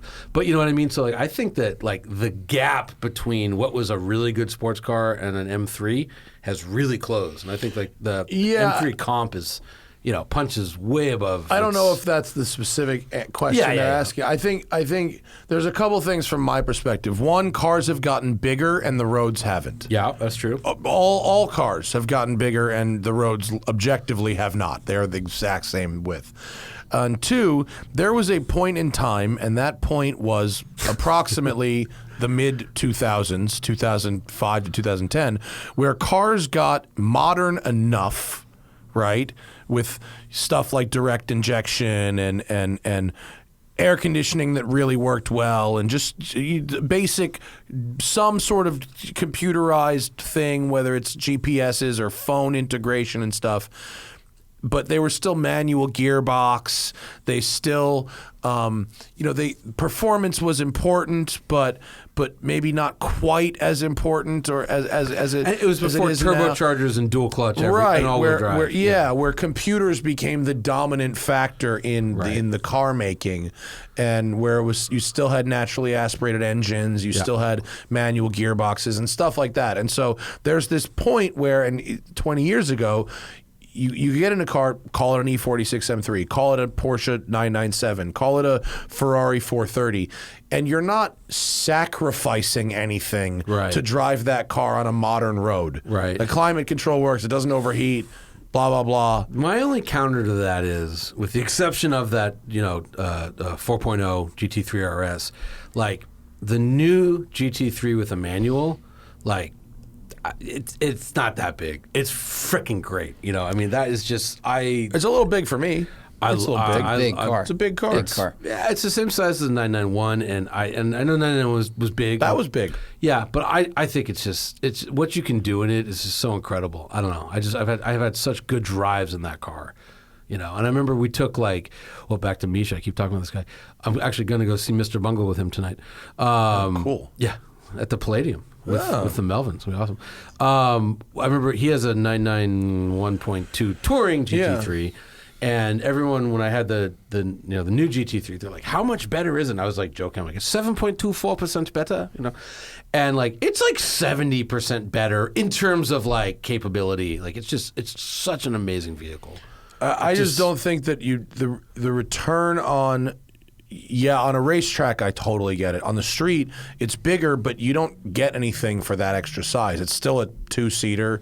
It still has a trunk that's basically the same size. Like, it's not like it's safety and capability. I mean, just as you're wider, you can put wider tires, and the wider tires means more grip. And if it's more grip, you can go around a corner faster. So. I don't think all sports cars from 20 years ago are better, but I like driving stuff from that period because mainly the gearboxes. They're fucking stick. I like driving stick. GT3 has I just bought a 2022 car. It's a stick. Yeah. And the other thing is, like, I guess you don't have to, like, you're not bound to only drive cars from 20 years ago. Yeah. You could have one from 20 years ago. You could have one from 50. Like, I drove, Pat Long has a 912. Yeah. I'd never driven a 912. Oh, it's like the greatest car in the world. Is it a good? It's a good 912. Yeah, he retightened or redid the engine or something. Yeah. It's a survivor car. Yeah, but he had the best line, which I've been stealing ever since. He's like, "When the steering wheel's bigger than the wheel, you're in for a good time." That is good. Yeah, and dude, it's like now I understand why everyone goes gaga for 912s. Like I drove a great 912 and it was great. Yeah. And I drove a average one and it was fucking awful. Yeah. So the great one had like a Benton motor in it and it ripped. This was a fairly stock. I think I forget. It was they were all 2 liters or maybe they were 1.8 and it became a 2. I forget. Yeah. I don't know my 912 history, but it was killer. Ben says a Project Levi has been announced in the UK. The government providing funding across the country to put 15 kilowatt chargers in lamp posts for houses that do not have off-street parking, cannot fit their own charger. Is this a good idea, and will it incentivize EV purchasing? It probably couldn't hurt. Couldn't hurt. It's That's also pretty slow. It's pretty slow, but like overnight, okay. In America, when they do shit like this, instant vandalism because we cannot have nice shared things. We just can't. I think it's a wonderful idea as long as people are good people. Like it makes so much sense. Yeah, absolutely. So that'll work in put it in the England. village. Don't put it in London. Yeah, I mean, I've told this story a lot, but Ron Kino used to work for MotorTrend, and he went to Japan to live for a year, and he had some press car where the key was a credit card. And he was on the subway, and it fell out of his pocket. And you know how he got it back? He went to the police station because, of course, somebody found it and turned it in. And I'm like, if you're in New York and you found something, like that's crazy. It would be up someone's ass 100 times before it was at the police station. You know what I mean? Like 0% chance, 0%. Yeah. So. Christian, follow up from the last show, asked if we'd ever gotten a bad smell from a Porsche Cayman after driving hard. And good smell. We said there's a lot of possibilities there, and he wants to follow up. The smell comes from behind you, from the engine, makes you nauseous, and smells like a burned penny or metal. Yeah, that's the exhaust. You've heated the exhaust. It could be. Maybe your cats are going. It could be that too. I mean, I don't know. I when I got into this biz and started driving Porsches, specifically 911s, really hard, I would go behind him and smell the brakes and smell the exhaust and smell the transmission and smell the diff. Like, I like those smells. So it might just be he's actually driving it really hard and isn't used to it. Yeah, I can't place that smell, but okay. It sounds like exhaust. Maybe. I don't Penny? know. Burnt penny? I don't know. It's some copper in the cats. Yeah. Might be fucking cat going. It could be. Yeah. Who knows? Andrew N. says, what cars have you tested that got the most attention from people that surprised you? Any good stories? Well, I don't know about surprised, but the i8. Mm-hmm. I was driving around with Danielle, and remember, like, there was a time when that thing was like, what? There was a time before that car existed. I'm going to take this water. Yeah, go. And we were somewhere in L.A., and we came to a four-way stop, and the dude across from us jumped out of his car and ran towards us. We're scared. We're like, holy shit! Like, if we would have went, we would have hit him. We couldn't back up and he just put his hands to his head and was like, "Oh my God, what is this?" You're from the future. And then we stopped at like Nobu Malibu typically, and they're all stacked up, and they're kind of they reserve spots on the street, so we didn't have to go into the parking lot. And so there's like 10 i8s stacked up on PCH, and people were like just stopping, and getting out and taking pictures. Yeah. And that was pretty well. And then of course we drove the fuck's that called? The McLaren with no windshield. The Elva. Elva. Yeah, the Elva. People will look at you real weird when you're driving around an Elva. I was on the freeway, so you did the opposite of me. You wore a helmet on the freeway. I wore a helmet for the freeway and then took it off in the canyons. I did the opposite. Yeah. And so people were not only leaning out of their cars to take pictures, but they were like hitting me in the head with the camera, freaking out on the 110, like, oh my God.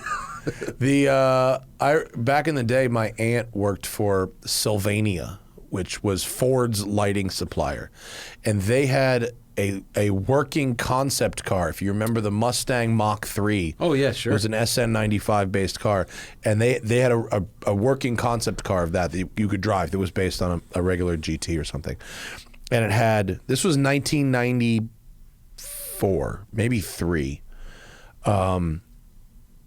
I think it was 3 because the rounded Mustang hadn't come out yet. Okay. It was still Fox bodies. Right. But they had the new one. Right. Oh yeah. And it had xenon headlights, prototype. Yeah. And it had neon tail lights, also prototype. Like pinkish? Yeah, like gaseous. Like they were red, orange, but they were neon.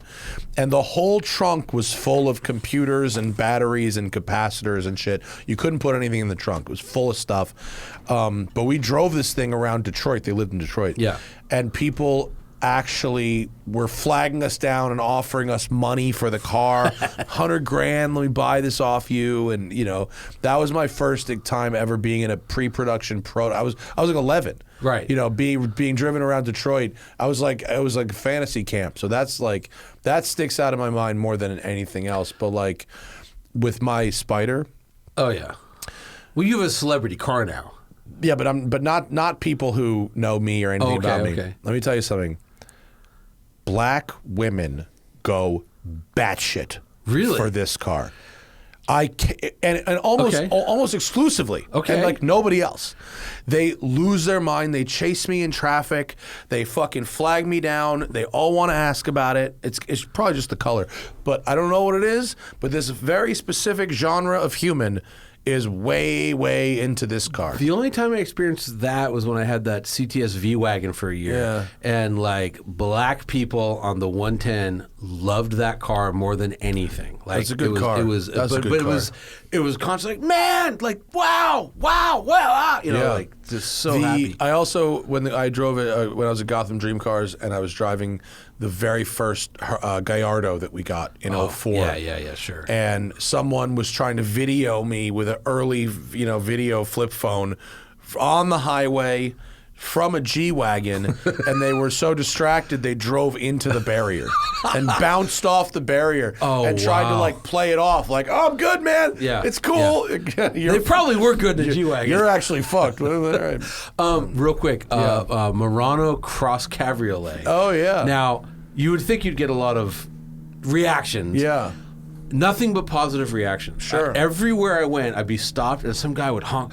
What is that? Yeah. And it was like, mine was either purple or blue, baby blue, some horrible color. Yeah. And I'm like, oh, he's like, that's the most beautiful thing I've ever seen. I'm just like, you're fucking crazy, bro. And constantly, my cousin from England came, and she lived in London at the time, and she's just like, what is this? I really like it. I'm like, no, you don't. Don't say that out loud. It's not.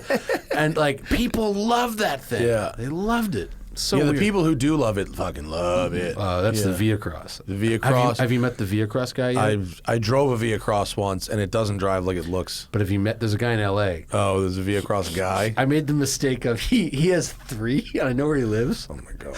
He's on a thoroughfare. But he brought 2 to L.A. Cars and Coffee, and I made the mistake of commenting on one of them in front of him. No. And then I had to hear about the intricate differences between the like model year of the 2 Via Crosses and the mods he had made. And it was, you know how you can't get out of a conversation? Yeah. Oh, yeah. It's like going to any Porsche show. But it was about a Via Cross. Right. Yeah. That's just classism. That's the difference. It is, except that for some reason I'm interested in like, oh, you did what to your Porsche? Whereas this was like, I'm like, how do I run get away? you. I'm running away. I'm running away. Tim S. Thoughts on selecting a car for a brand new teenage driver? Front wheel drive. Slow. Yeah. Slow and Slow. front wheel drive. Slow with good safety features, I guess. Look, it's like if your kid's like an idiot, but if you have a good kid, like, you know, get him a good handling car. Front wheel drive still, because I was an idiot, and you know. But like, if they're interested in cars, there's also a difference. But like, you know, I guess 16-year-old's gonna 16-year-old. Yeah, but like I was a good. I didn't get weird about cars till I like got out of weird about like trying to go fast. Okay. You know, until I got back to LA. I moved back to LA when I was like 25, and then it was like, you know, I got a WRX and was like trying to kill myself.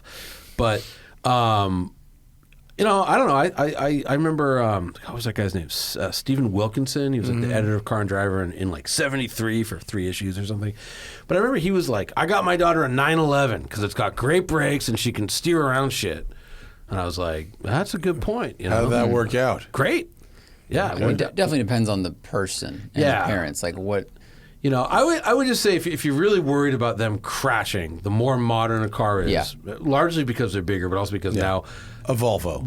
We know, Camry. we know things about crumple zones. Yeah. And you know, a modern car is just, you're going to walk away from an accident. You know, also the doors will open after an accident. That's a huge one. They won't be trapped in the car and burned to death or something like that. You know, like if you see a modern car, if you run into a wall at 1,000 miles an hour. Sorry, it's 50 miles an hour. It'll completely deform, but the passenger cell doesn't, and the door's open. Yeah. So that's good question. Though they ask about getting something modern with ADAS systems.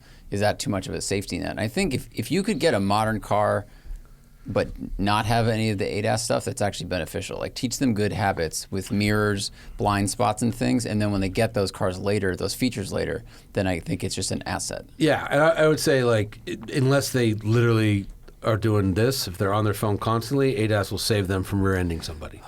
Maybe. Yeah. No, they're pretty good. But then they learn bad habits. I mean, you know. Let's see. I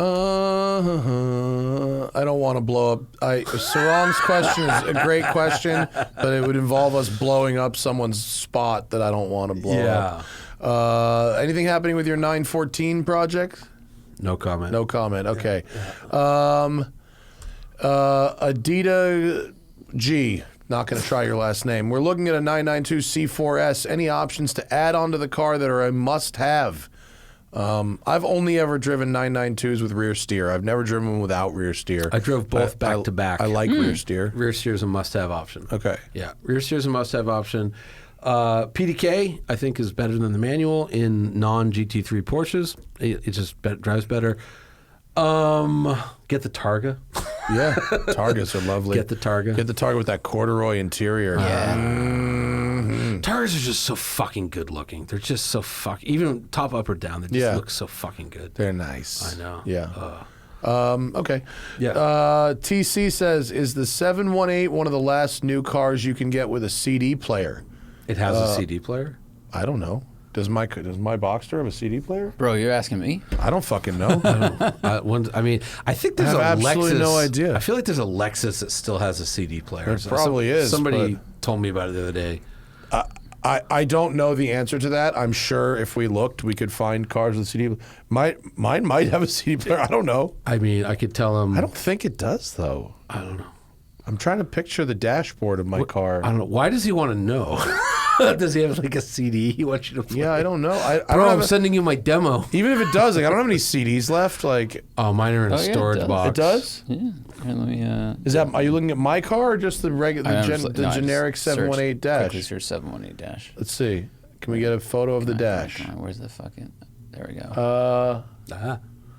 I guess. Too Oh many boy. links. But look, there's Gotta a slit. view the gallery. Go to shit. MotorTrend for this kind of This is shit. car Car That's What the that's fuck? a fucking Hyundai. Holy What fuck! happened? This has gone so right. Somebody's links are fucked. Let's just say yes. It's the last just car say with the yes. CD player. All right. Yeah. I mean, if it has a CD player, like if you say so, like I've never put a CD in it. You know, these kind of things are funny because it is like a weird like car person thing to be like, the first car to have Yeah.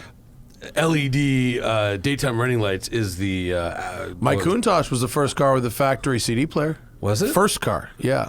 The Reliant Scimitar was the first car with split folding rear seats in 1964. Ooh, buddy. Oh, look. I guess there is a CD player there. Huh. That's how old that nav unit is. Wow.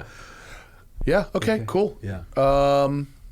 Micah Moore says, what are some EVs that you think should not exist? I think the Nissan Leaf in its current form is like fucking Nissan up because, like, look at where, I don't know, most cars evolve after 15 years and they still have the same platform, so they can't put a physically bigger battery in it. Right. So it still has shit range when, like, EVs no longer have shit range. Yeah. You know what I mean? So it's like that.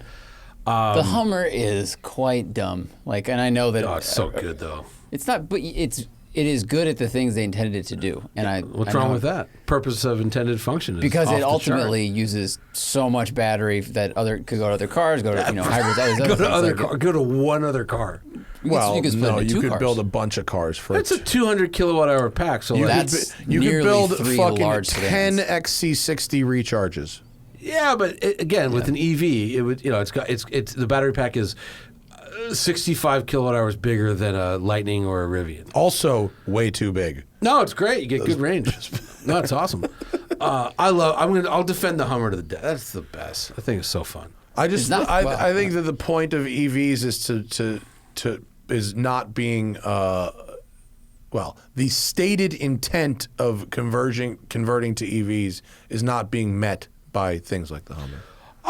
I would disagree only because I would say that, like, look, we're not forcing people into one type of car. It's just like the powertrain. No, but is we could going- also just not intentionally build giant cars. Like there's a choice to build giant heavy cars. They could make the choice to just not build that. Well, but there's No one's like. But look, they're in the money-making business, and there's a market for big, obnoxious things that are You have really identified fast. the problem. That is the problem with America. Okay, but I mean, we're not going to change America. I thought we were supposed to be able to change America. Isn't that the point of America? That's the illusion. Did you see Trump on CNN last night? You can't change shit. I'm not. Well, yeah. You can't change shit. Yeah. You know what I mean? Yeah. There's no change. But so hey, You can only change it if you promise to make it worse. Yeah. So like, no, I have no problem with people having vehicles that use too many resources, to put it another way, because like I like supercars. They use too many resources. I'd like to one day own an Aventador SV. It gets negative miles per gallon. It uses too many resources, and that's okay. So I have no problem with them being electric. But does the SV, does that use more material to be made than something else? Like a McLaren has, I mean, it's but it uses more uses gasoline, which is a thing that is then destroyed completely. Wouldn't that be like, that would be like an EV that goes through its charge more rapidly, but doesn't have necessarily like a larger battery pack? It would be like an inefficient EV, but not one with a... Look, yes, it's a very inefficient EV, and I think it gets like 56 miles per gallon MPGe, and a Prius gets 55. So it's like, yes, it's not efficient, but it's still more efficient than a Prius. It's better at converting its energy on board into forward momentum better than a Prius can. Well, I'm pretty sure those are the numbers. Someone's going to say the new Prius actually gets 60. I don't know. I haven't looked at the new Prius, but what is the MPGe, Zach, of the new Prius? Let's find out. Okay, we have the internet. We can figure this out. And I think 57. 57. 50. So the Hummer slightly worse. But you can have a lot more fun in the Hummer. That is true. Yeah. I love that. Yeah, Hummer's 51 MPG. Is it 51? And it's 43 highway. Oh, that's so horrible. That's so bad. It does weigh a lot. Yeah. And Chris, we answered your question earlier in the show. Is that what we did? Yeah. Yeah, GT4 RS versus GT4 and Spyder. All right, that's our fucking program. Nice. I hope you've all had a good ass time.